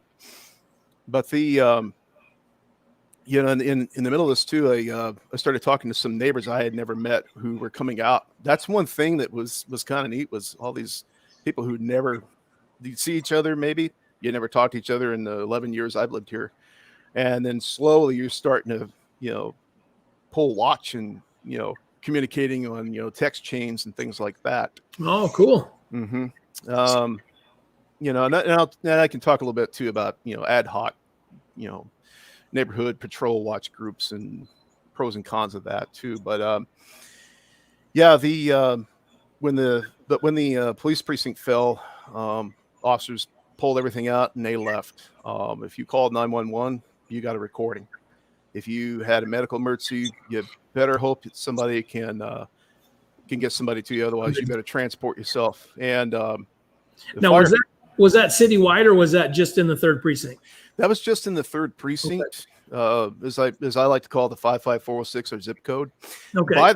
By the way, on that Wednesday, when I was up running errands and got caught up in the middle of that, when the protest literally kicked off into the riot, and we're at where we're at now. I had just been up there earlier that morning renewing my post office box for the year, and then they burned the damn place down the next day. So great. Now I have to go. Now you need the post office box, right? Yeah. Wow. Yeah. That place is just a rubble and ruins right now. But anyway, it started progressing. The other thing we started noticing was that there were like literally busloads of people coming into the area. And so I made note of that. There were a lot of rental vehicles, just beat up old vehicles. And then by Friday night, we started seeing vehicles with no plates. You could tell it was like just quickly done tint jobs and windows. And one thing I also started watching with some of the tactics these folks would do is they would like come in, drop vehicles off on side streets. Maybe like 3 of them would show up with 4 people, and they would drop a vehicle about every mile or so and stage up if they had exfil points, exfiltration. So it's kind of the point where wherever they're going to get on a bus or a car that's away from that area, that they're going to disrupt the protests in. From what I'm hearing here, though, there's 2 groups here. There's the protesters on one side that are out protesting something that they believe in a peaceful way, and then there's the rioters that kind of kicked things off, and they came in with some actual tactics and plans. Did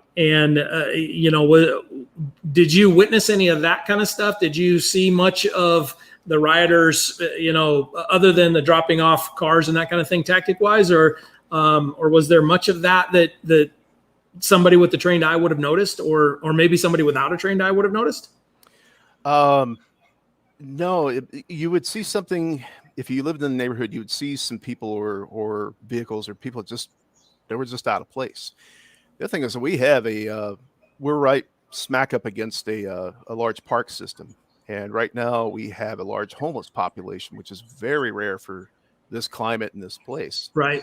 Yep. The one thing I noticed was that those folks were suddenly migrating and moving away out of those areas that they were normally occupying. The other thing is that I have a theory that some of these people who were coming in, who were rioters, may have even camped up in some of those areas as well. Really? Okay. We got a question here, and now I just lost it. Going back quite a ways, you said earlier that you noticed the groups that kind of looked suspicious. What were Coach 1092 kind of asked about that? What kind of behaviors did you actually see that made you go, oh, something's getting ready to pop off here? Yeah, there's a key word: behavior, not appearances. Okay. Because a lot of the people who are coming in blended in really well with our local population here. We have a pretty diverse, eclectic. We'll have cowboys and hippies, and we'll have people with bright colored hair, and we have people from we're talking about Minneapolis, right? Yeah. It's the Big Apple of the Midwest. So there's going to be cowboys and hippies. That's absolutely. Steph and I lived up in that neighborhood for about a year. And that is 100% accurate when you talk about it, because it's so diverse. Just about anybody can blend in there.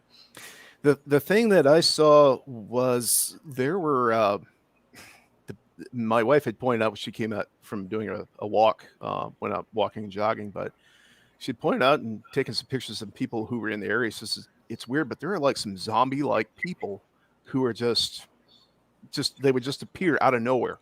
They might be standing on a boulevard. They might be standing in the park, and they just appear about 1:30, 2 o'clock in the afternoon. And then the next thing you know, you would just see them, and they were focused and switched on and just moving down the street with a big backpack. That was one thing you saw, was a lot of big backpacks on that Thursday. And but Yeah, there were ones who moved with a real purpose, like they were focused on a mission and a task. Okay. And So, then, so like, so the protesters would, I think as I saw it, and I saw it from a few hundred miles away, which I'm thankful for, and really only saw the news coverage. But it looked to me like the protesters moved in a group, pretty orderly, if you can say that. And I'm not saying we have to agree or disagree with their stance on things. That's not the point of this. But it did seem like the protesters did feel like there was a peaceful side to that, where the rioters were moving maybe a little faster and with more intent in their behavior. Did we kind of read that right? yeah, there was like a schedule that I noticed, where the people who were coming in, you knew they were coming in to start something, or they had an agenda that was not there to protest. What you did see was the legitimate protesters would show up, about mid-afternoon, and they would leave out about at least a half hour, maybe an hour before sunset. They kind of like, all right, and they would come in there with like their kids and their families and stuff. So they were legit. You could approach them and talk to them, and it was kind of like this. It was kind of like a national night out, block party. Everybody was kind of laid back. I think people were just happy to get out of the house because everybody's been cooped up. The weather was nice, but just like at it was like a festival, kind of a fair feel to it, Yep. But then you would start seeing on the fringes of this in creeps, the people I was describing, and they're coming in not to protest. They're focused on that building, those officers. Yeah. And So then you would see people, the actual protesters would rotate out. It'd get dark, and that's when the throwing things and the fighting and the rioting started. So there's a couple of comments here, and I'm not going to scroll back up, but I think it was Alicia Kelly said something about pallets full of bricks, and that was all over the news, and we saw. Was that really a thing? Yeah. So there is actually, I'll tell you about the bricks. This is what I know about. There's an overpass, and they had to actually repair some. There's a sidewalk they had to repair, and there's this decorative brick that fits in there, but they had to it was some, I think, with like the utility lines underneath the Hiawatha Bridge there. Those were there. Yep. Yeah, those were there just to replace the bricks they pulled up, but they drop it off with the intent of going to finish that job at some point. But those just happened to be convenient things laying around. They weren't. I don't believe a conspiracy theory that they were put there to throw at the cops and anything like that. If they were, then well, okay. But yeah, the bricks were there, but there was a lot of other things that were laid around. That Friday night when the National Guard had came in, one thing this is when the rioting moved from the 3rd precinct and went down Lake Street towards like Nicollet Avenue and 31st Street, which is where the 5th precinct's at. That's over in Uptown. That was the bad night. That was when it spread to the city and then was up on Broadway in North Minneapolis. And that was when some of those businesses were getting burned down up there. Now, North Minneapolis, we got friends up there. They kind of have a different posture than we do down here in what's called the Longfellow neighborhood where I live. I kind of live amongst the neo hippies. Okay, we're kind of we like our kale gardens and we like our Sure. Yeah, yep. We're pretty laid back and we're granola hippies down here. Up there, it's a different story. Those folks, that's all they have. Their business, their barbershop. Yep. There was one grocery store up there, and all these people who we had literally rival gang members were coming out and like, okay, we're not gonna let anybody burn this place down. It's the only grocery store we've got here. So, okay. Yeah, and that up there, the community step up a little bit in that regard, at least in some neighborhoods. Yeah. Yep.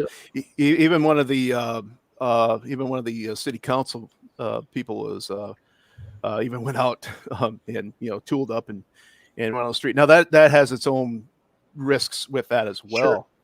But that Friday night though, that was when the National Guard was here, when they first showed up. They were trying to that was when it was really chaotic. But you saw a lot of burnings going on, and that was the one thing too, was like you'd see people were just out trying to take pictures and document the history. And I think a lot of people start realizing this isn't some big block party anymore. There are like literally not just rioters, but people who are here with a purpose. Like they're acting like insurgents. They're operating like insurgents. Yep. You know, I remember seeing like 5 guys who showed up. 1 directed the other 4, 2 provided, you know, like coverage, and the other 2 went and set fires. That was, you know, they got that live on the local news even. Yep. But and then at one point during all this too, you know, you had criminal opportunists. Now that's the real thing you have to worry about in this. Okay. Because your riders, they might be there to you know, trash a building. They might be going after a corporate store. That was one thing you learned, was like there's a lot of commercial properties, and especially corporate chains. Those got damaged and torched. You know, Wendy's restaurants are a target in this. I've learned that was what happened. Obviously in Atlanta with that right down there. Yeah. I'm going to put up some pictures here while we talk. Sure. So, but go ahead and keep going. Yeah. Then I could talk about these 2 here. Yep.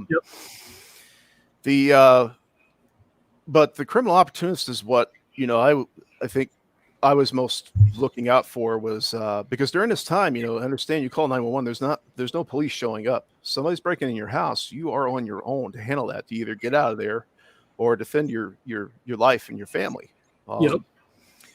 It was that didn't really, and when you asked about bugging out, the long way around to that is we did it on we decided on the Saturday morning after the rioting had spread throughout the city.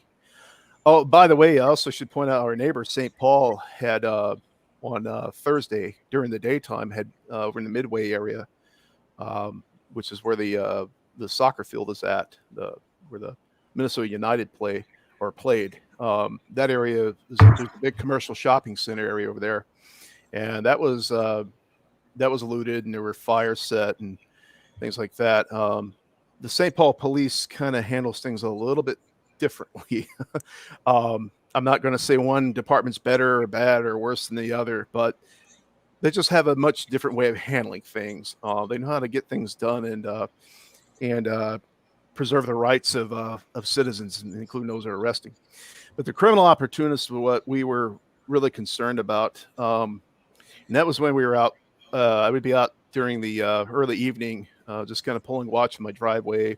And I talked to some of the business owners. There's a couple of businesses on the corner near my house, and I'd go down and talk to those guys. And it was funny because, like, it went from they were out there, you know, hiding ball bats and had folding pocket knives and things like that, in case any trouble came around, to it progressed to, okay, you know, a couple of them had handguns on the Friday night when the rioting was spreading through the city. And then on that Saturday, when the National Guard was in, I think, like 5,000 strong, they were there to cover the fire department, to put out all these fires and give them, yeah. And then the Minneapolis police, the state patrol, the law enforcement out making the arrests. But the National Guard, they were there mostly to provide security for the fire departments.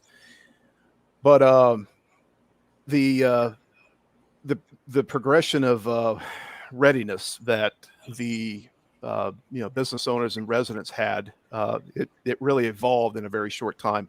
I can tell you that I live in a very anti-gun community, and my business has gone up quite a bit. There's been a lot of change of hearts. Good luck trying to pass any gun control bills now. That may change. Lining, I don't know that it's worth it, but that's still it's a silver lining, right? Yeah. I'm grateful the business is up. I'm also kind of depressed why it's up too. Right. Exactly. That's the thing. Yep. Yeah. But yeah, there was a gas station in a Walgreens a block from my house that was set on fire about just a little bit before dawn, that Saturday morning. And I told my wife about it, because I stayed up all night. Like I said, I sleep about 2 hours a day during this stuff, run on adrenaline and coffee. And I think I lost about 13 pounds in 3 days or something like that. They burned down this gas station near us. And she's like, okay, that's it. Grab everything. We're out of here. So that was the moment when they burned down the gas. How far away was that? About a block from our house. So when it got that close, that's when you're like, okay, this is it. They've encroached close enough we're going to go. We had a liquor store a block from the house too that had, boarded up, and they stuck a couple of rent-a-cops out there, with handguns and a shotgun, and I'm just like, if these people come at you, you better get off that X and just, don't. Yeah. If you have to fire a shot, it's to get out of there. Don't stick around. Fortunately, it didn't come that far. Apparently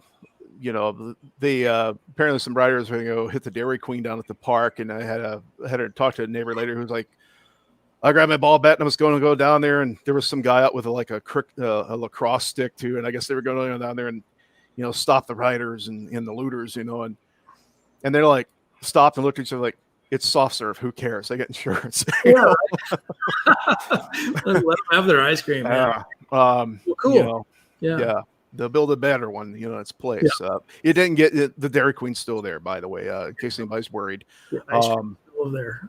The other thing was that we have a lot of new buildings, apartment buildings in this area. It's from the 2040 plan, and a lot of them have stores in them. But so like we have like a new supermarket chain to open up in the neighborhood, but above them be 4 or 5 floors of apartments. Or there might be a mom and pop business that has apartments above it. And so there were people putting plywood up saying, hey, people alive inside here, don't burn this down. Cool. Yeah, we have a historic movie theater in the neighborhood that I talked to some neighbors, and 40 of them went over to form a human chain in front of that place. And of course, I'm like, if they start throwing Molotovs at that building, you guys get out of there, Right.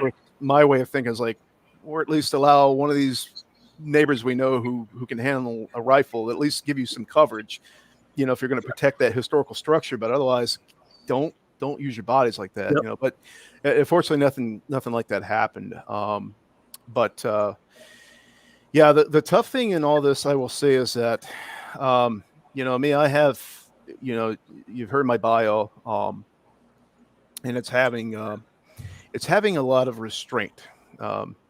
My mission is a parent and husband, right? Yep. I have experience where it's like, you hear shots, you hear car crashes, you run towards those, you go help. You're there to, respond to that. In this case, like, well, my job is not, I don't have the authority, let alone, the duty to go up and respond to rioters or anything when your own police officers are being ordered to back out and leave the area. Yep. And that was demoralizing. Yeah. And I think, you and I visited a little bit about that when we met up in Minnesota the other day, but, and we're getting close on our time here. So I want to, there's a ton of questions and some really good comments. But a couple of things that I want to ask is, I'm a dad and a grandpa, and I've got a family, and, you've got a family. I don't think you got any grandkids yet, but they'll probably be there someday. But as a dad, how's that feel to have to grab your family and go? What's that feel like? I didn't have a problem with that. I'll tell you what, here's where priority happens. I've seen a lot of comments over the months since this happened where, well, I shouldn't have to flee my home. I should be able to defend my property. I build a home here and I pay my taxes, and, I'm going to die on this hill. Okay. Yep. That's your choice. I'm not going to tell you that's the wrong thing or right thing to do. Maybe you don't have anywhere else to go. But, I learned, you hear this cliche, and I learned it was true, was that your home is the people who you have in your life. And my wife went out and updated the world's most boring video you'll ever take, which is just taking the iPhone throughout the house and just videoing everything for the insurance company. Because when we left, you're like, we don't know if there's going to be anything here. We don't know the extent of this. It's just the same thing I'm sure folks who live in hurricane areas have to deal with. Sure. But, that was kind of a relief, actually. I'm like, hey, I have a priority. It's a family. I have a child. I have a wife. I got to get them out of here, but had I not had that, that was the tough thing, because I have single friends who were back, who were, we were grouped up and talking and networking, and we were ready to pull together a mutual assistance group. But I had a hard time, and I still have a hard time with leaving those folks behind. because I'm like, they didn't have a way out. And then I'd say, like, you can leave with me if you want. Right. I'm going to a farm in another state. But You can come to my house next time. Yeah, all right, man. Guess if it's during pheasant season, right? Yeah, exactly. You're welcome anytime, bro. Hey, Mike Johnson has a great question that I'd like to hear what you think about this. But what did you learn about the riots that surprised you that you would apply or train on in the future? You know what? I'll just put it this way: you don't get married to one plan or option. All right. You need to be very patient. Like I said, restraint is everything. And you need to be very open-minded. You got to be flexible. It's a very fluid situation. Things are constantly changing. That's why the soft skills are what you really want to focus on. And soft skills as in networking, communicating with people. You got good people skills. That's really it. Because suddenly those neighbors who've been strangers all these years, the next thing you know, you might be out there at an intersection, patching each other up or putting out a fire or the other thing we had to do, we had to go out during the early morning and early afternoons. We'd have to go search a property for, weapons and destructive devices left behind. Because, these guys are, stashing cans of gas and things like that. Oh, yeah. Molotov making materials, and that. So that was one thing was, just being organized was far more useful than can I, make a 25-yard handgun shot on a 5-inch target from concealment, in under a second and a half. Hey, are you making fun of me? Is that what you're doing? You just watched me shoot the other day. So, okay. Well, you shoot a lot better than I do. I can tell you. You're an animal, dude. Oh man. I had a lot of fun in that. The other thing too, is this, there's one thing I learned was that, what amount of force you show. So when the long guns start coming out, you have to be optics are really important here. Are you going to stand out on your lawn with an AR-15 or a shotgun to deter people, right? Well, you might do that, but understand now your neighbors know who you are, what you have. And when this is all over, you have to live next door to those people. And I can tell you right now, I have some neighbors who got along really well not long ago, and they hate each other now. Oh, talk to one another now. Because they're like, I didn't think you were that kind of person. The judgment they pass on each other, it really sucks. Really? It really does. My advice and here's the thing, here's the role I actually played in a lot of this. You think, well, okay, if I'm one of these people who's trained and tooled and, equipped and I have a clue what's going on and I teach people some of these basic skills, you'd think, well, okay, I'm going to be out there leading, a militia or something. No, my actual useful role in all this was telling these people who were forming up like block watch parties and little patrols after curfew. You need to understand your rules of engagement, what our abuse of force laws are. You can't just stop any old body and start carding them on the street because they look suspicious to you, right? You stop them. Not your job. They got a right to push their way past you if you stop them, and if you grab them and move them, well, that's kidnapping right there. Right. Exactly. And there was a group actually I talked to who had tried that, and the response they got was a carload of guys driving by and firing rounds off it randomly at their houses. Oh yeah, that's not a great response. So. Yeah, and that was one thing I learned as far as like training is really working, studying like intel gathering. That's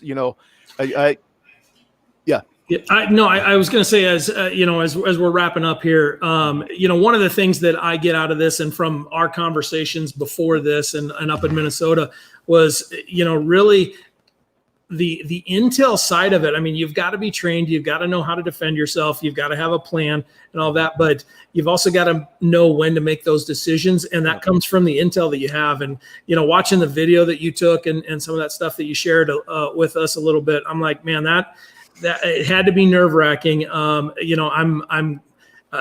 glad it was you and not me, because I don't know how I would have handled it, to be completely honest. I've got a lot of training and you've got a pretty impressive training resume and a lot of experience. And I think that did your family very proud. And man, we're more than grateful that you're here and that you came along here with us to kind of share your stuff. The comments are just coming in, they're all about, there's a lot of questions about your timing and all of that. And I think that maybe we need to do this again live and just let people ask you questions. Yeah. Well, again, and just let people ask questions, because I think we could spend another hour and a half just going through the scenario that you had. Now, your scenario is going to be different than other people's, and your scenario isn't going to be the same. And one thing that, and we'll probably end on this topic, but one of the things that we talked about up there is, the normal training in riot control and big groups like that is, if you're in the vehicle, turn on your flashers, honk your horn, and get out of there. And what you noticed was that the people that honked their horns are the ones that got drug out of their car. As in that the honking was taken as a disrespect to the crowd and was dealt with pretty harshly. And I know that there's a lot of stuff, and John's going to touch on some of this stuff as we wrap up here. But, I think every situation is very, very fluid. I'm glad that you were there. I'm glad that you and your family were safe. That the house was unscathed. The house came through okay. Yeah. So we were lucky there, but I'm going to leave you guys with just this right here. Okay. This can and probably will be coming to a major metropolitan area near you. The aftermath is what is worse than I think even the riot itself, because we're going to have people migrating. We're going to have people shifting and moving. We're going to have, you notice balkanization happening. The other thing is that I'm losing my train of thought here because it's getting late. Yep. Just the crime rate the violent crime has just gone up. Just less than 72 hours ago, 100 feet from my door, we had a murder. We had somebody shot to death, and that's an unsolved crime. There's no suspect right now, and that was happening on the other side of the city, and it's slowly making its way in, and it's increasing. So, people are emboldened by this stuff. So the aftermath is it. And we also have the trials coming up, and we're also bracing ourselves for the election, because this is a purple battleground state. So, we're getting ready for a couple more waves of this, be flexible and have an open mind and be very patient, and don't get married to things, and attach to things, and to segue what John says too about the punitive horn honking, use your horn judiciously. Okay. There you go. There you go. So yeah. Well, cool. Well, Mike, I really appreciate it. The offer does stand. If you need to bug out, you know where I live. So you and the whole family is welcome here. But I want to thank you for coming on. I'm going to tap out here and get John on here. And awesome. And again, Matt, thanks so much. I can't wait to see you again. Next time we get to train together. Okay. All right, man. Thanks. All right. Take care, buddy. Thank you, everybody. All right. Hey, Mr. Korea. Well, hey, Mr. Widener, how the heck are you? Oh man, I could have talked with Mike for another hour. This is, I was like texting Stephanie, hey, forget my part. We'll just let Mike. It's so good. You can talk for another hour about his coordination and those things. So, that's not just like Riot proper. That's like the riots are in your area and back and forth and over days. So, wow, man. Okay, this is what we're going to do. I want to get to the tactics. I want to get to some tips here. But what we're going to do is take a 5-minute break, because everybody's got to get up, use the potty or whatever. So 5-minute break. And my time right now it's 7:10. So 7:15 we start. I'm going to go hard in the paint for a half an hour, and then we'll take questions at the end to get everybody up to speed and get us out of here on time. Okay. 5 minutes. All right. We'll see you in 5.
Hey, we're back.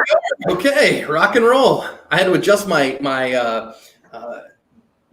lights a little bit because it got dark around here all of a sudden. I was using this side over here and it was, light, and then all of a sudden it got dark because we've been talking so long. Yeah. Oh man, I really enjoyed that with Mike. That was good stuff. Dude, that could have been the rest of the stuff. But okay, I've got 30 minutes right now to really get after it with some folks because we want to respect everybody's time. And there's been a couple of comments about, okay, so wait a minute, I thought we were going to get some tactics here and some tips on how to survive. I will tell you, the last hour and 15 minutes you got with Mike Treat and Neil was incredible if you were paying attention. If you were paying attention there and not just, okay, I'm at a protest where it kicks off, but dude, I got to live in this area. And these are my people. What do I do? That was incredible stuff.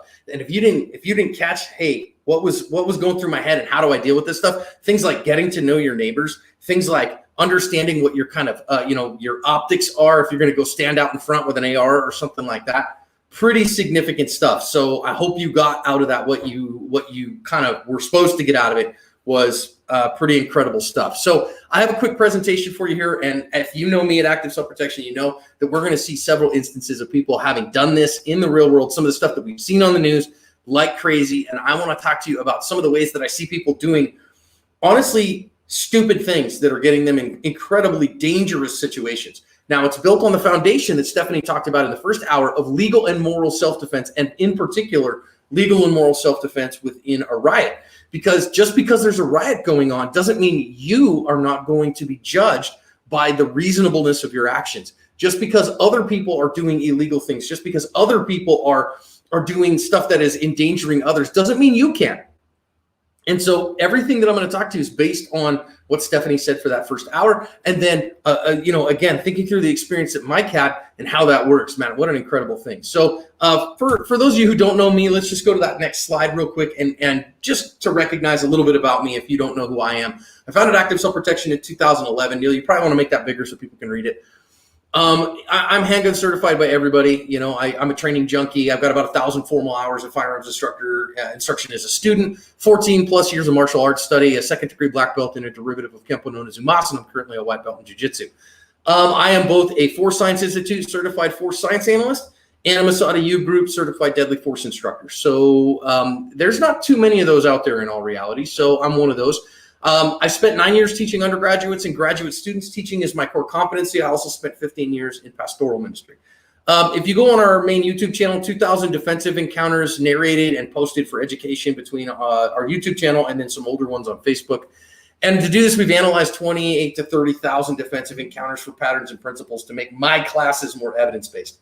And right now, you are paying attention and seeing so much in the news and online on social media with regard to riots. And here's the thing. I think this is polarizing a lot among ideological camps. So the biggest thing that I want to talk about is what is the best thing for you and your family on the tactical end of surviving if you find yourself in the midst of a riot. And I think that this is something that a lot of people don't really think through in helpful ways. What I'm seeing a lot of people right now, they put these blinders on and they think about, yeah, but I gotta prove a point to them. I have to stand up for my beliefs. I have to teach them a lesson, or we have to, and again, I'm not trying to get political, but we have to, make America great, or we have to, show those Antifa commies what's up. We got to stand up to them and keep them from ruining our country. And you may feel like that ideological thing is worth your sacrifice. And if that's you, I'm not talking to you today. If you say, nope, I'm going to go to prison or I'm going to die for the cause right now. And maybe on the other side, we got to show those fascists what's up and we got to riot here every night. And if I have to go to prison and I have to, die for the cause, then I'll do that. If that's you, I'm not talking to you tonight. If that's who you are, that is not good, sane, sober, moral thinking, in my opinion. And the other part of that is we have to differentiate between rioters and protesters. And that's a pretty important distinction right now. So it is something that I want to talk about this. So our next slide talks about our tactics, techniques, and procedures. All right. We call these TTPs. And so a couple things. We always talk about this in the self-defense world. Mission. What my mission is drives what my tactics are, what my techniques are, what my procedures are. Mike talked about that a whole bunch. And again, if I'm a SWAT team that is stacking on a building to go do a tactical entry, my mission is significantly different than a home defender with a mob outside. All right, with a protest that is swarming past my home and potentially violent people within that protest. Those are very different missions, and so because of that, I'm going to have different tactics, different techniques, different procedures. And if I don't recognize that, then I will do stupid things that will violate what the best practices are, and in that process, I will endanger myself, my loved ones, and my future. That's a big deal. Okay, so this is 100% founded on legal and moral self-defense. This is what I want to do. Okay, so if you know me, if you've known me for any length of time, you followed what I do, you know that I'm a Jesus guy, and so everything that I'm going to do and everything that I'm going to teach is founded on that idea that we want to do things the right way. I want to be not only justified before a court of law, I want to be justified in the eyes of God. I want to be justified in my own soul that I did the right thing. Okay. So my first bullet point here is that avoidance is very smart legally. Okay. So from a legal perspective, every fight you can avoid is a smart one. But it's not just, you might say, hey, I have a stand your ground, and many of these are happening in stand your ground states. And many people are like, well, I don't have to retreat from these commies or from these, rioters. I can stand my ground. I don't have the duty to retreat. Okay, fine. That is dumb. You may not have legally the requirement to do so, but tactically, if you don't, you're stupid. That's the bottom line. I tell people all the time when I teach legal use of force that even if you live in a stand your ground state, forget it exists. All right. And if you have a duty to retreat in your state, you only have a duty to retreat if you can do so in complete safety. And so really there's no difference between the two when you get down to it in application. But my point is, if you have the ability to retreat in such a way that it is not dangerous to you and your loved ones, and you don't do that, you have made the colossal tactical blunder. The first of which is never fight a land war in Asia. And the second of which is only slightly less well known, is never have a battle of wits against a Sicilian when death is on the line. But the third of which is always avoid every conflict that you possibly can. And if you don't do that, you are in big trouble, okay? I know some people want to be part of history. I know that they go, look, I want to be in these protests. I want to be a part of what's going on. And I think that's okay.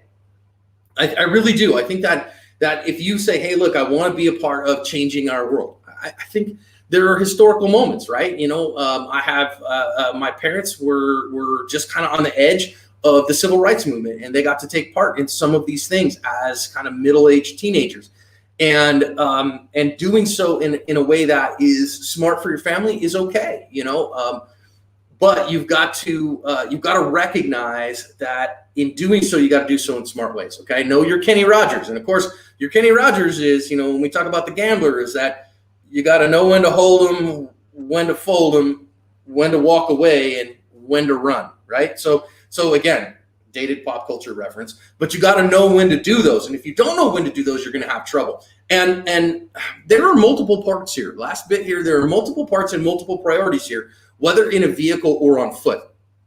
And here's the thing. The reason that I tell most people you desperately want to avoid these is because it is not a simple decision-making process. You have to think in the moment, okay, do I have anything better to do? Is there a preclusion here? There's going to be chaos going on around you. When a riot breaks out, what you heard from Mike is how chaotic it is and how uncertain everything is. And he's highly trained. He is a highly trained, highly competent self-defender. And even he was like, whoa, what's going on here? Do I see this stuff? And if you're not trained to a high level like that, you're going to make significant tactical mistakes. And in making those significant tactical mistakes, you are going to create problems that you may not have the skill set to get out of. So I have two selections here. I want to get through these quickly. I'm going to show you several videos, and we're going to talk about the difference, some tips on how to survive if you're on foot. In other words, you're not in a vehicle, and then if you are in a vehicle. So here's our priorities if we are on foot. You have to feel the crowd. I can't tell you enough. If you watch today's extra video here on the extra channel, one of the things that you saw is when we're talking about room clearing as a home defender, we take actually a firefighter approach, which is look, listen, feel. So look, listen, feel says, what do I see? What do I hear? What's the feeling I'm getting around me? In terms of firefighters use that when they are looking at going into a new room in, fighting a fire. In riot survival, you got to feel the crowd. So you got to look around, look and see what's going on, listen to see what problems exist, and then get a feel for this crowd.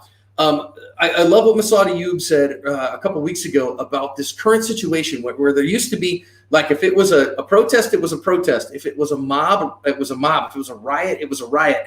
And you could see that. Now, I honestly think right now, the stuff that's going on in Portland every night is a riot. And that is just a straight riot. But in so many places right now, whether that's Austin, whether it's Minneapolis, whether it's Ferguson, Baltimore, whether it, whatever city it's in, here in Phoenix, what you have right now is you have mostly peaceful protests, but within those peaceful protests, you have a few bad actors who are using the camouflage of the peaceful protest to find opportune moments to do violence and to do evil. And Moss calls that sharks swimming in the ocean. And so what you have to be wary of is not the ocean, but the sharks. And so I think what Mike said of looking for, people that are causing problems. Of course, everybody's wearing a mask right now, so wearing a mask isn't it. Even somebody at some point, we saw a guy in Austin, Texas, slinging an AK and ended up getting himself in trouble. Somebody openly carrying guns at the protest may or may not be a problem depending on how they carry them, all those things. But it's certainly something that I say, maybe a place that I don't want to be right now. Okay. So on foot, you got to watch for the sharks. And that means you have to have your head on a swivel, because maybe you're moving with this protest. And so you're kind of around the same people all the time. And if so, you can probably get a feel for what's going on around you pretty good. But if you're not, if you're stationary, you're going to have a parade of people coming by, constant new opportunities for the ocean to bring you a new shark. And so you've got to really pay attention to that. All right. Second thing, avoid confrontations and actively find clear space. So avoiding confrontations is absolute key. We saw this one, and I don't have it in the presentation, but we saw this one at Sturgis this past week with a guy like kicked over a bike or something. Really stupid to pick a fight with a bunch of bikers, but it was a bunch of guys who they had, communist slogans or like, I think it was BLM slogans, but one of them had like a bat with a placard on it that had some stuff, and cops ended up taking him into custody. And then it was just hundreds of people filming on their cell phones, and then it was getting a little heated. And then there was thankfully a whole bunch of cops around that were like, hey, it's cool, guys, let us take care of these guys and get these guys out of here. And they did. Again, avoiding the confrontation. When you see that happening, what we're seeing is all these people, they show up and they're like, oh, time to film. Oh, this is about to kick off. If you think, oh man, it's about to kick off, you are not actively avoiding a confrontation. Instead, you want to be a part of it and see it and get famous on YouTube for recording it or something, okay? When we talk about actively finding clear space, what we mean by that is that proximity negates skill. So you could be a highly skilled self-defender, but if somebody gets close to you, they're able to get inside your reactionary boundary and there's nothing you're going to do. So if you're like, hey, I want to observe what's going on, finding a clear space is a good thing because that gives you a bubble. Now, again, when you get into a tighter environment, when you get into kind of a protesting, rioting environment, you may not have that. I love what Greg Elliford says here about backing into a wall if violence does start. So one of the big things that you want to do if violence does kick off is you want to get your back to a wall. I'm using these banners here. But if I've got a back to a wall, I don't have to worry about what's behind me. I know what's behind me. It's nothing that I have to worry about. And that just means I have to not with what's behind you. So if violence starts to kick off, one of the big things that you really want is you want to get to a place where I don't have to deal with a 360-degree threat. Because if I do have to deal with 360 degrees, now I got real problems. Now, if you can't get your back to the wall, but you have a self-defending spouse or loved one, you got somebody else there who's a self-defender. That's when we play back-to-back games. That's when we, a lot of times, if we can't go back to back like this and I'm facing this way and my partner and friend is facing that way, at the very least, I face shoulder to shoulder on a 90-degree angle so that we can see more, because then if I'm looking, then I can kind of cover my entirety. But far better to get your back to a wall if violence starts. Next thing here, your firearm is a tool of absolute last resort. We're going to see one here that a firearm gets a self-defender into a significant amount of trouble. And legally, and he's going to be in big, deep kimchi, and it could have gotten him in tactical trouble too. So your firearm is a tool of absolute last resort. And I know I hear this all the time that people ask, that they say, hey, what you've got to do, John, is I'm going to get that gun out, and get after it. Well, listen, every time that you pull that gun, you run the risk of losing that gun. And so when you never ask the question, can I shoot somebody? I hear that all the time. People, well, John, can I shoot somebody when? Never ask, can I? Always ask, must I? must I shoot this person? And the answer is, if they're an imminent threat of death or great bodily harm to me, like if I don't shoot them right now, they're going to put me in the hospital, then you do what you got to do. Okay. They're going to kill me, kill my spouse, kill my child. You do what you have to do because you must. The alternative is unacceptable. And the other way that I ask the question all the time is you say, listen, if I draw this firearm and shoot this guy, am I willing to be prosecuted and sent to prison for it? Is being prosecuted preferable to the outcome if I don't pull the gun? Ask that question. If the answer is yes. So in other words, my wife is standing next to me and a guy comes up to me wielding a baseball bat. Am I willing to be prosecuted to stop that guy from swinging that baseball bat at my wife? Yep. Bang. Easy day. I'm willing to be prosecuted there. These guys have a sign and they're yelling at me that I am a fascist. Am I willing to be prosecuted for that? Nope. Have fun. Yep. Have a nice day. I'm not going to do that. Okay. Absolute tool of last resort. And then finally, I really think, and I think this is one that a lot of people are not doing, and you guys hear me just harp about it on the channel, OC spray is a good tool. OC spray is something that you absolutely should have. Now, I'm not saying you do that and you just hose the crowd indiscriminately. But a lot of times, especially because we've got the shark swimming in the ocean, when I identify a shark, if it's not active violence right now, in other words, if it's not, man, they are gonna kill me right now, but it's physical violence, I don't have to stand and bang and have a physical fight with a guy, even though I might be able to do that. Instead, I see this guy comes up and goes, "What, you got problems with me?" And he's, barking dog. I can hot sauce that guy and then point him out to the cops. Yep, that's the guy that, I was absolutely in fear that he was going to attack me, that he was going to punch me in the face. I hosed him down with the hot sauce, and here we go. Now, he might have a face mask on. He might have a hat on, whatever. That's when I bless the deserving. We talk about bless the deserving, right? When you bless the deserving, you go, ominous, dominus, hockety, pockety, and you give them we jokingly call it the symbol of the cross, right? The Father and the Son and the Holy Spirit. The Father, the Son, and the oleo resin capsicum. And you give them the bless the deserving with the hot sauce. And when you do that, you give yourself a better opportunity. So OC spray, really good. I have a number of videos with you for this. So let's pop that on, Neil. And you're going to watch this first one. Let's get it big so that everybody can see it, bud. And watch now what happens in the midst of this crowd where people can't move. And this is a big thing. You see this protester's got some stuff now. Now watch this guy, come out of his car because there's a bunch of protesters. And he's going to come out of his car because he's angry with a bow and arrow. Watch this guy down here. He's like, man, I've had it with these protesters. So he busts out the bow and arrow. Now, in that moment, is anybody threatening his life? But now think about this. He busts out the bow and arrow. And what does it do to these people that are kind of blocking the road? So he's got his compound bow here, and he starts to see these people, but he's 360 degrees, and he's frustrated that he can't move any farther. But now what he did is he caused a swarm. They were like, took that as an offense, and now they jumped him. And they're hitting him with skateboards, and they are punching him. They're hitting him with stuff in their hands, and they have absolutely swarmed this man. So he's frustrated because he can't get out of the way. He's frustrated because he wants to go to drive his car. And you might say, those protesters had no right to be there. I'm not talking about the legal aspect right now. I'm talking about the tactical end. And you can see what goes down here. Watch what happens. They actually, if you watch this fuller video, I can send you the link. They actually torch that guy's car too. Key there, avoid, if at all possible.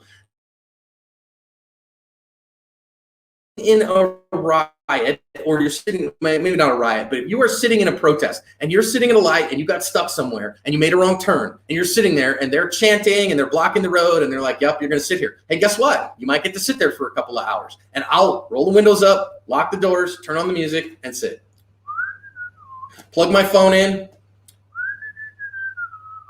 and just chill, because he decided, heck with this, man. These kids have no right to do that. They're breaking the law in order to prohibit my travel. And so they got ugly about it. And so he got ugly and pulls out the compound bow. And guess how the crowd took that? As an affront. And then he couldn't get them all. And that's like a big one. Yeah, Alicia Kelly said it's like ants on a lollipop.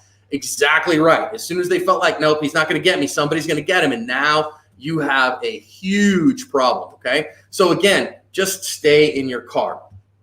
Next one that we have another one. This guy is, while you were attending parties, he studied the blade. This guy actually has a sword that he is going after these guys with.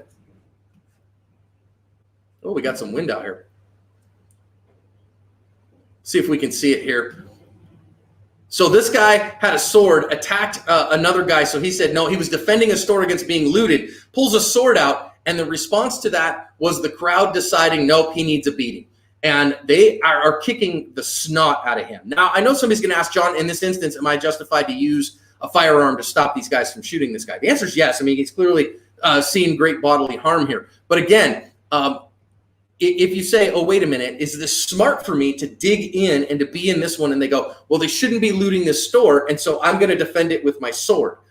No, that's stupid, right? So when you do those things, you put yourself in those kind of situations, then you end up with big problems. Next one I have for you that I want you to see on foot is the McCloskeys, and this one is out of Missouri. This one's very famous, so there is a big protest going on outside them. They've actually, I think, broken down a gate, so they're doing something unlawful. This is in a private community, and these people want to go and protest outside the mayor's house, and these folks live next to the mayor. So they're standing on their front yard, and they are hollering at these people to get the hell away and pointing guns at them.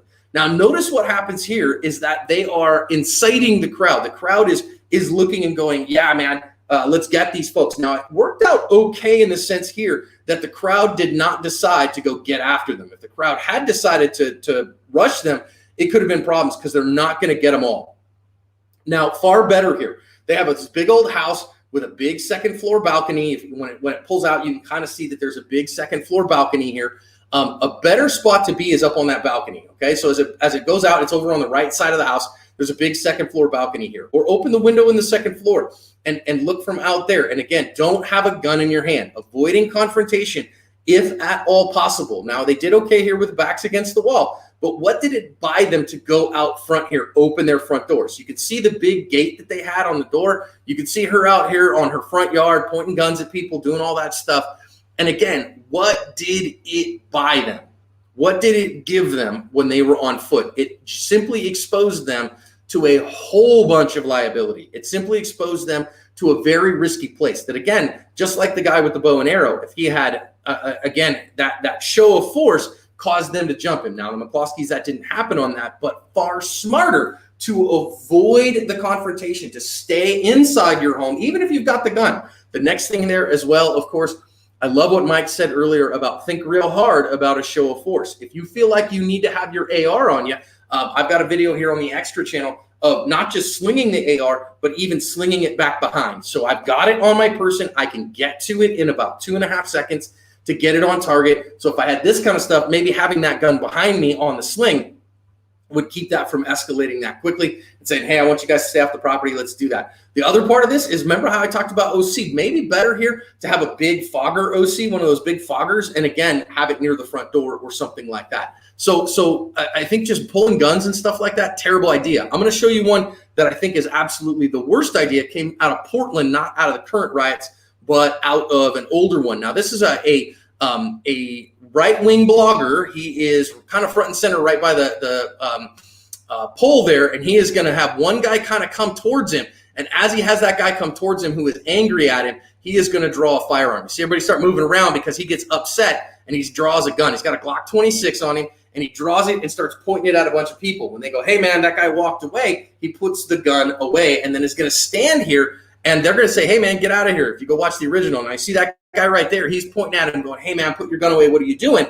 And they're frustrated with him for pulling a gun, but notice they put their hands up. Hey, man, now I want to ask you the question. Can you articulate here where is the threat of death or great bodily harm that's imminent? Well, here's my problem is that our guy is standing here. See this? He's just standing there. So he didn't like pull the gun and then put the gun away and run off like crazy. So if he was in real honest fear of death or great bodily harm, why didn't he run off when things went crazy? Instead, he stood there and gave an actual interview to one of those guys holding the camera. So here's what happened at the end of this one. You are required to act in moral and legal ways. This guy was charged with like 20 different felonies for this because he couldn't articulate a fear of death or great bodily harm. He saw one person coming towards him who didn't have any weapons on him, and he drew his gun and started pointing the gun all over the place. Now, you can argue and say, hey, wait a minute, a whole crowd of people coming at me, at the same time and meaning me evil intent, the disparity of force is significant. However, the better thing here is he had a preclusion problem. He had all this open space behind it. If you're in fear, turn around and run. turn around and run. So from a tactical perspective, I'm telling you, find the open space. So I know this guy's problem is, of course, he's trying to film. He's trying to be a journalist in here. So instead, what I really want you to do here is as I'm finding open space, if I start to feel a little bit threatened, look for the open space and go find it. Don't stand my ground. That one's pretty significant, okay?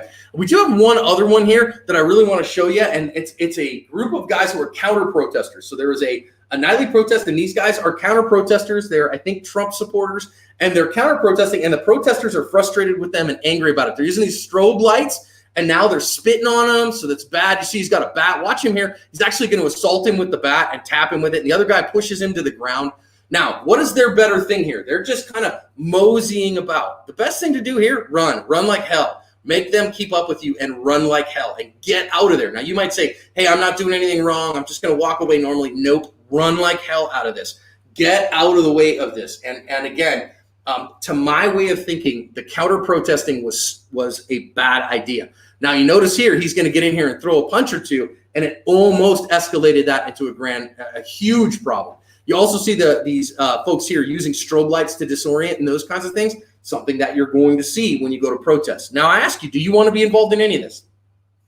I don't think you do. So the biggest thing here is you want to de-escalate and avoid if at all possible. You want to find open space. You want to run, and get the heck out of there as fast as you possibly can, okay? So avoidance is required. Make sure that you understand, where's my danger coming from? Avoid confrontation, back to a wall if the violence starts. And remember that your firearm is a tool of last resort, only if you absolutely have to. And I think the vast majority of these are avoidable.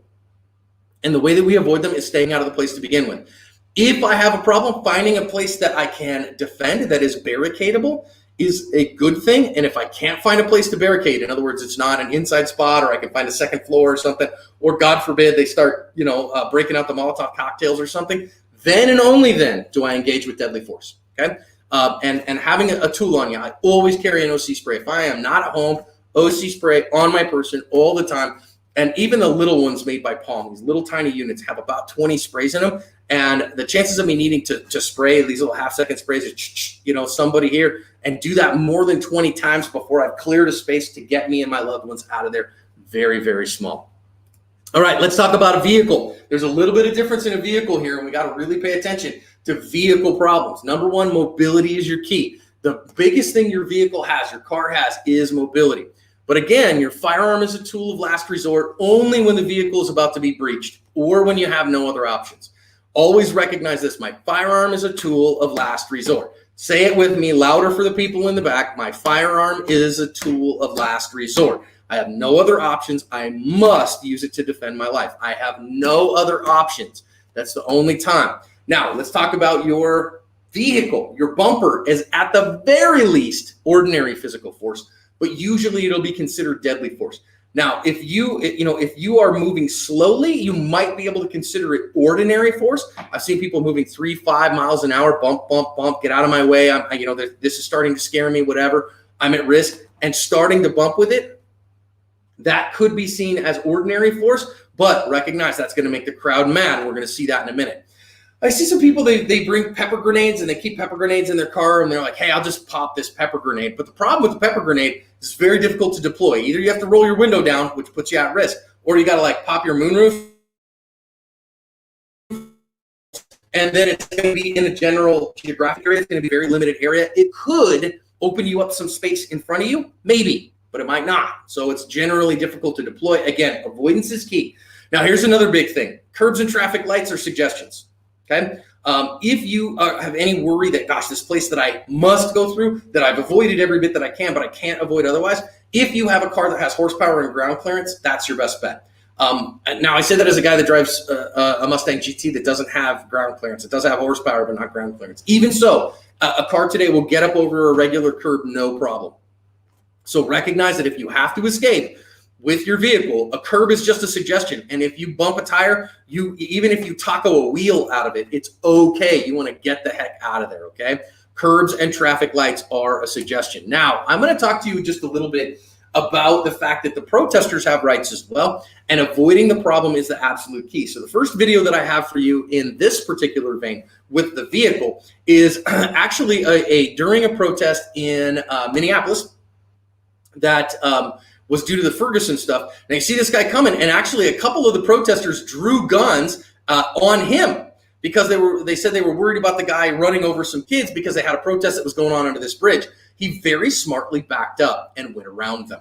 So you notice what he did here? He just used the open space and tried to go around. Now they're going to actually run after him because they're worried about other protesters and those kinds of things. I think the even best choice here would have been to just go the other way. Would have been probably his best bet. Notice here they're going to get him stopped again. So what is he going to do? Hey, they're coming in front of him. He's worried about stuff. Fine. You know what he's going to do? He's going to back up. So get out of there and back up. Now, of course, he's driving a full-size pickup here, right? So he has all the space in the world. Why doesn't he use that? Well, wait a minute. The road says it says. Man, ignore that curb. That curb is a suggestion, friend. He can get up on that grass and be gone from there in a hurry. Now, watch this particular one.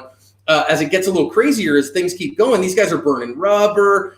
These guys are revving their motorcycle engines. That invites a confrontation. So you don't want to honk your horn, rev your engine. You know, those kinds of things, they make protesters angry. So stay away from that stuff. Avoidance is key. I actually think the pickup truck did a pretty okay job in this particular instance of, wait a minute, came up. Now, somebody's going to ask, but John, they pulled a gun on him. Okay, fine. So you say, wait a minute, did you notice that they pulled a gun and they had it sitting here at a low ready? They're like, hey, man, stop. Get away from me. You know, don't do that. Could they articulate that they were in an impending fear of death or great bodily harm? Maybe. And now you say, wait a minute, how about the guy in the cab? If he had a gun, can he draw his gun? They had a gun in their hand, and they were showing willingness to use that gun. Can he draw his gun and fire at them? Maybe, but the better decision here, back up. The better decision here is use the reverse. I'm going to back away from these people and see if I must use my firearm. And he chose not to, and that was the right decision. So again, getting out of the situation. And the thing that cracks me up on that last one, again, he had a truck with ground clearance and big knobby tires on it. Just run the curb over, man. Use the grass. Get the heck out of there. Get away from these people. And don't make your life about proving points. Because here's the serious thing. Is that point going to get proven? No. Even if you I was able to run that protester over and I sure showed them. I showed that rioter who's up. What's up? Are they going to really learn that lesson from you? No. Do you think that society is going to learn that lesson from you? No, because you're going to end up in prison, and that's stupid. Okay. We have another one here, and this one's pretty serious. Now, before he starts, Neil, don't start quite yet. What I want to see is this. Does this guy who is right now clear, now there's protesters around him, and they are doing wrong things. You see them there in the road. They're blocking traffic. None of this is right. But watch what our guy in the car does as it starts. He is headed towards the protester. See, he turned into the protester, and because of that, they swarmed his car.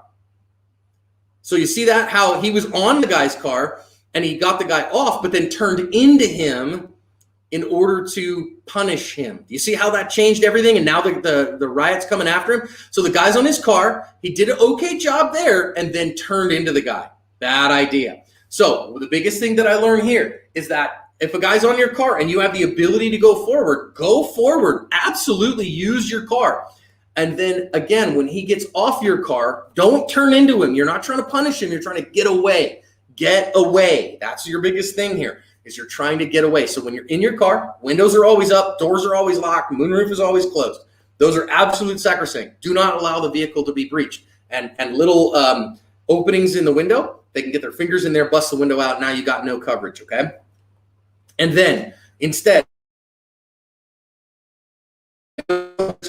so that's done damage to his car. I get it, that make you frustrated. I drive a car that I really love. I'd be really frustrated if somebody did that to me. But he moved forward in a safe manner. Guy came off the car. This is all okay. And then he turns into the guy. Could that guy articulate here? He tried to kill me with his car. I think the answer is yes. That turns you into a bad person, not the good person. Don't let your emotions turn you into that guy. Okay. This next one is a totally egregious one to me. This is in Minneapolis. And watch what happens here. So before you start, Neil, what we can see is we see a bunch of protesters on the road. This is on the freeway. They basically have this road shut down. And then a big old semi truck that has got a load of liquid load here is going to decide, I'm running into these guys and I'm going in hot. So he isn't coming through and going, hey man, I'm just going to kind of push my way through this in a way that these guys aren't after it. So go ahead and hit the go button, Neil. Watch what happens here. As he's going hard, they start getting away, but people are in the road. So then that makes him stop. Now, the second that he gets stopped, watch what goes down. The second he gets stopped, now he's going to get swarmed. And because he gets swarmed and he's going to kind of push in little bits, notice the bike under the wheels here. He's going to try a little bit. What's going on? Oh, gosh, is this okay? Is it not okay? Now he's got dudes on his truck. So he's going to stop here. And once he stops, dudes start kicking in his windshield. Now he has no answer here other than dudes are kicking in my windshield. And so it's a start and a stop and a start and a stop. Well, what happens here, the guy's windshield kicked in. So now he's actively fighting this guy on a, in a bicycle helmet. And what's going to go down here is they're going to push their way into the cab of his pickup truck. So at some point here, our dude is like, nah, man, they are going to get on top of him and they are going to get him out of this truck. So pay attention to what goes down here. Is they're punching and kicking and all this. He's about to get out right now. They're going to get up here and they've breached the cab of the truck big time. And now the door opens up. Watch him get out in the red shirt. And now he's in a huge fight for his life and he's left his truck. Could this absolutely have been seen? Could it have caused his death? Yes, 100%. Now, I would ask, who provoked this conflict? Who provoked this? Did the protesters do right? No. But did he do right? No, he didn't avoid. Again, use your vehicle wisely. Now, if he's like, look, man, if I stop here before this protest, it's going to cause me huge problems. Maybe you just stop 100 yards back. Or I'm just going to stop right here and I'm going to wait. And maybe I have to sit there for 3 hours while they do that. Hey, man, I get it. You guys are protesting. It's fine, whatever. I've got a gun on my person. I've got my OC spray. I've got a big fogger sitting here, whatever. And I'm just going to sit here and listen to my radio, plug my phone in, surf my socials, pay attention to my world, maybe take some video. Man, this is what a protest is like. That's cool. That means being the adult and keeping a cool head. Now then, if you're blocked in and they start breaching your car anyways, or they start, banging your car, pushing on things, doing that kind of stuff, that is a big deal. So that once that starts happening, and not just a potential that it could be at some point get violent, but you have reasonable articulable suspicion that they are getting violent, now I can say, wait a minute, like the previous one where they jumped on the guy's hood. Now I've got to move. Now my suggestion here is move with the appropriate speed to try not to hurt anybody, to try not to run them over, but to push them out of your way. And again, I'm not laying on the horn or whatever. I'm putting it in drive and going forward just a little bit and pushing in order to get them out of my way. And the last one that I have for you kind of showcases that. So let's see that one. What we see here, this is actually an old one from 2016 from the Ferguson ride. See this guy here pushing through slowly. Now, danger here because that guy almost got run over in red. They do pull him out, but notice they were trying to get into his car here, and he decides, nope, I'm not going to let this happen. So they're starting to swarm him. They start rocking his car. Now, again, some people are going to say, oh, start shooting. Well, what's he going to do instead? Nope, I'm going to push slowly, get out of my way. And as soon as he has some space, then he accelerates. As second he has some space, he accelerates. That one right there was pretty much an ideal use of car. You got this idea that says, okay, wait a minute, he pushed. Okay, we've got some other stuff here. Brent Bodenhammer said, you can't carry a gun if you're hazmat. Hey, man, I get that. So those are things you've got to decide. When you go to some of these places, and you say, well, wait a minute, I'm not allowed to carry a gun. Okay, you're right, but you decide, is that a rule that I'm willing to follow right now in the current world in which we live? Deal with the consequences both ways is a pretty good deal. Okay, so Plasma said, I'm sorry, but I have to disagree with you. Semis are hard. A liquid tank. That driver didn't do anything wrong, in my opinion. Okay, I mean, you can disagree all you want, but it ended up costing him, at the very least, a lost truck and a severe beating. So again, did he see this coming more than 50 yards away? Yes. It's not like that showed up out of nowhere on him. So you can disagree. That's fine. That's your right to disagree. The driver didn't do anything wrong. Hogwash. He didn't do anything wrong. He plowed into a crowd of people. That's wrong. And if you disagree, that's fine, but it's your prison sentence, not mine, man. And again, if you can't avoid, now you may not be able to avoid the crowd. Again, you're like, look, man, I'm trying to do the best I can. Okay. And again, there are not always options to avoid, but if you possibly can, for the most part, what we see is people getting into problems that are avoidable problems. And now then, if you don't, now I showed you a bunch of instances here of what that is. So when do you use the car as a weapon? You use the car as a weapon, again, when they are starting to breach the vehicle, and you use it to move the people out of your way, not to run them over and teach them a lesson. So you're being protective of yourself and your loved ones, not punishing of the people that are in the crowd. Okay, so that's a thing. Now, the next part of that, the thing that you think is, okay, wait a minute, when do I go as hard as I need to? If your car is getting surrounded and they breach the vehicle, all right, so your car is surrounded, they start rocking the car, and they breach the vehicle. At that point, are you under threat of great bodily harm? This is a crowd that's violent and violent to me, and they have now broken my window, and that is a violent act, and I am in fear of great bodily harm. It is at that point that I hit the gas and I go as hard as I need to get out of that place, okay? That's when I go that hard, because now I'm under threat of death or great bodily harm. So deadly force is morally and legally acceptable. Let me say it again. If I'm in fear of physical harm, they're surrounding my car, they're rocking the car, they are trying to get to me, they're yelling at me, they're banging on the windows or whatever, physical force. I'm going to push my way through here because, man, I am in fear of physical harm. My doors are locked, windows are up, all that stuff. They start bashing in the window. Somebody hits my window with a baseball bat. Now my windows are getting breached. Now I'm in fear of death or great bodily harm. Now I go hard and I don't wait. And curbs are a suggestion. Traffic lights are a suggestion. But at the same time, I do the reasonable thing, which is I minimize the direction of harming people. So as soon as I see an opening, what did we say earlier? I look for clear space and I go to clear space and I get the heck out of there as fast as I can. And I get to clear space and do the minimum amount of damage that I have to do to affect the need that I have. So, oh, not bad. I got 755. That's not too bad. A couple of things here. Tom said, when did we start allowing mob rule? Tom, I think that you're thinking the wrong question here, okay? Now we're talking about, again, we're going to, we're going to show them a lesson. It's all this stuff. I believe that the principles of our founding fathers and the principles of our nation said that, listen, we talk about this in the gun world all the time, that we have firearms to resist tyranny, okay?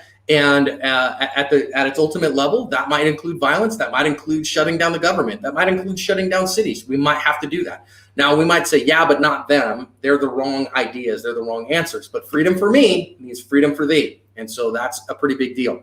Okay. So,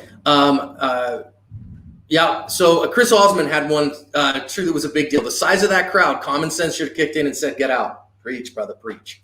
Okay, well, it's 5 minutes to 8. We have given you some pretty cool stuff. So I'm going to bring Neil and Steph back in here if we can for just a minute while I take a drink of my drink. Hey, how's it going? Hey, stud. Hey, thank you so much for your hard work tonight, man. You killed it. Well, I do what I do. I just interview with Mike. That's the best part. And I say that very kindly to Steph. I think Steph's was best, and I batted. I came in 3rd out of 3, so that's pretty typical when we do stuff together. Yep. Steph's busy with the short people right now, so she's the short people do their thing. All right, so we've gone 3 hours. Hey, listen, what we're going to do from here is this presentation will stay up, and we will continue to answer questions on this one. So we'll be back in here answering questions and those kinds of things. So as people are able to watch whatever, if you have a question, put it in a comment. We'll address it. We'll talk with you about it. We want to help you. But let's remember a couple things. Number 1, legal and moral use of force. The same rules apply. Number 2, let's make sure that we see how crazy this stuff will be. And I think Mike's presentation shows us how much damage there can be. And number 3, tactics, man. Make sure that you are avoiding, if at all possible, using the minimum amount of force that you need to, finding open space, and as fast as you can with the amount of force that you have to, but not more than that. So, Neil, thanks for your help tonight, bro. Yeah, you bet. The only thing that I'll add to this is that, there's a very emotional piece to this for a lot of us in that, we feel wronged by the mob, or we feel wronged by the rioters, or in some cases, even the protesters. But at the end of the day, it's not our job to dish out the punishment. It's our job to defend ourselves and our families. And we can do so much of that by just avoiding it. Okay, I do have a question that I think is worth answering from the Encabulator. Yep. Let's put that one up. With regard to going hard with the vehicle, isn't there a concern that you can run over someone innocent? Isn't that like a shot that misses and hits an innocent? I totally see that point, but actually, believe it or not, it's not. And the reason it's not is that when the mob starts, okay, so when it stops being a protest and now they're breaching my vehicle, okay, so they're rocking my car, it's gone beyond them yelling at me, and now they start bashing in my car, that becomes a mob. And the legal definitions here is that the mob acts as one. Even if somebody is, this is like in an armed robbery, right? So in an armed robbery, I got a gunman and a grab man. And you go, well, wait a minute, you can't shoot the grab man because he doesn't have a gun. Nope, they act in concert. And they are both equal threats. They're all part of the same threat. So when I have this big mob of people around me and I get to the level that says I must use lethal force here to get out because otherwise I'm going to be subject to lethal force myself, then they are all seen as the same thing. Now, eventually that goes away, right? So if I drive 500 yards, I got a big open spot, and then there's one protester that's standing there holding a sign that's like standing on the sidewalk, and I go, oh, he's part of them too. Boom, and I go into that guy. That's not reasonable. But a reasonable person would see that whole group of people right around and causing that all is acting as one. And so it's not considered an innocent. There's nobody innocent when everybody's rocking your car and bashing the car and stuff like that. So I hope that helps. Okay. Yeah. And again, it's not our job to go out and enforce the law. I mean, if you're a police officer, that's your job. If you're in the military and you're called up to support that's your job. But as self-defenders, it's not our job. And we put ourselves in a very riskful position. And if that's where you want to be, then you get to do that. But to me, yeah, I don't like seeing a protest stopping traffic on a freeway. I don't, because my luck, I'm the guy or my wife's the one that's in the ambulance a mile back getting strapped. I get that. There's a very emotional piece to that. But at the end of the day, is it worth the risk of going out there and plowing into that crowd? For me personally, no, it's not. Now if there's a life or death situation, then yeah, I'm going to do what I got to do. But I think that us taking the role of we're not Judge Dredd. We're not judge, jury, and executioner. We are the people. We get to vote with our votes and our money and where we live and all of that kind of stuff. We have a system for that. And I say that, if the worst happens and you have no other choice, then you got to do what you got to do. That's why we train. That's why we do what we do. But in most cases, if you go out and do a lot of training, and you spend a lot of time in this world, you find that I can see a little bit further down the road and see that, hey, maybe this is a chance for me to stop. This is a chance for me to avoid that. And if every fight that I avoid, I win. I haven't won every fight that I've been in my life. But the ones that I avoided, never lost one of those. Let's go to Anthony Alonso's question. I want to end here pretty quick, but let's go. Anthony Alonso had a question about what should you do from a tactic standpoint if you're on a motorcycle and caught in the middle of a violent crowd? It's about 10 or 12 up, Neil. Yeah. What should you do from a tactic standpoint if you're on a motorcycle and caught in the middle of a violent crowd? A motorcycle is basically a combination. You are, from the perspective of protection, the motorcycle offers you no protection that a car offers you, right? So you have a much greater danger. Now, of course, on a motorcycle, you're going to be in all the gear all the time because you're a smart rider. So you have a full face helmet on. You have your riding gloves and riding jacket that is designed to protect you from an awful lot, but you don't have to take physical abuse. So same principles apply, but you don't have to wait for them to start taking you off your bike because, again, I'm much more vulnerable. So that vulnerability is the same. The principles apply just the same. A couple of more that I want to do. Varen Darkel, a couple of down. What is the legality of using OC and then shooting someone who isn't stopped by it? Without video evidence, can a prosecutor competently claim the person was already disabled by the OC when they were not? I mean, the prosecutor can claim anything. They'll have a theory of the case, right? The question is it reasonable? And if there's no video evidence, they have to prove beyond a reasonable doubt that you weren't doing that. So again, what does everybody else say? What are all the witnesses saying? If I OC spray somebody and it doesn't affect 10% of people, quite frankly, the OC doesn't do a whole lot to them. And in that case, if you go, hey, and he keeps coming and now I got to use my gun, okay, then you use it and you deal with it. Because again, why did you use the gun? Because I had to, because I had no other choice or I was going to face death or great bodily harm. Eric Willis said, can you recommend an OC spray? And what's the difference between spray or gel? I carry Palm OC. Palm is a sponsor of Active Self-Protection. They're sponsored because their stuff is the hottest, nastiest, meanest thing imaginable in a very carryable package. Gel, I'm not a big fan of. The reason that I'm not a big fan of the gel is it does stick, but if you don't get it directly in the eye, in other words, if you get it like around the face, but you don't get any in the actual eyes, it can take 45 seconds or longer to take effect. That's a long time in a defensive encounter. Whereas with the spray, you've got a liquid, it aerosolizes much more quickly. So anywhere on the face, chest, you get it, it's going to get in their mucous membranes, their eyes, their nose, their mouth, much more quickly and incapacitate in a matter of 3, 4, 5 seconds, which is a much more sustainable thing. So I like spray. I like Stream particularly, and I carry Palm OC, and you can get it on Amazon for like $13. Yeah, that's really. Hey, let's wrap up. There's a ton of questions, but here's the cool thing, folks. All of you FLP members get to come to this next month for free. Do we have a topic? We've got a list of topics, and I don't know that we've settled on which one we're going to do next month. Next month, we are going to start our legal and moral self-defense. We're going to start the legal discussion with the overarching principle of how do we define reasonable? How do we define the reasonable person? And that's going to be a 2-hour discussion, and we're going to do a reasonable person. So for all of you that came and paid for this discussion, man, that's great, and we're really grateful to have you. Next month, if you're a member of Firearms Legal Protection, it's included in your package. So join FLP, cheaper, right? To come and be a part of that. And for our FLP members, we will see you again next month. Tell all the FLP members that you know that they should have been here. And yeah, Neil, again, thanks, brother. Really appreciate you. Great job. I really appreciate you, and I appreciate everybody and their comments and their questions. This has been a great time. And again, thanks to Mike Treat. Wow, that was fun. He and I are going to get together and do some more stuff. He's got a good story, and we need to hear it. Yep. All right, take care, everybody.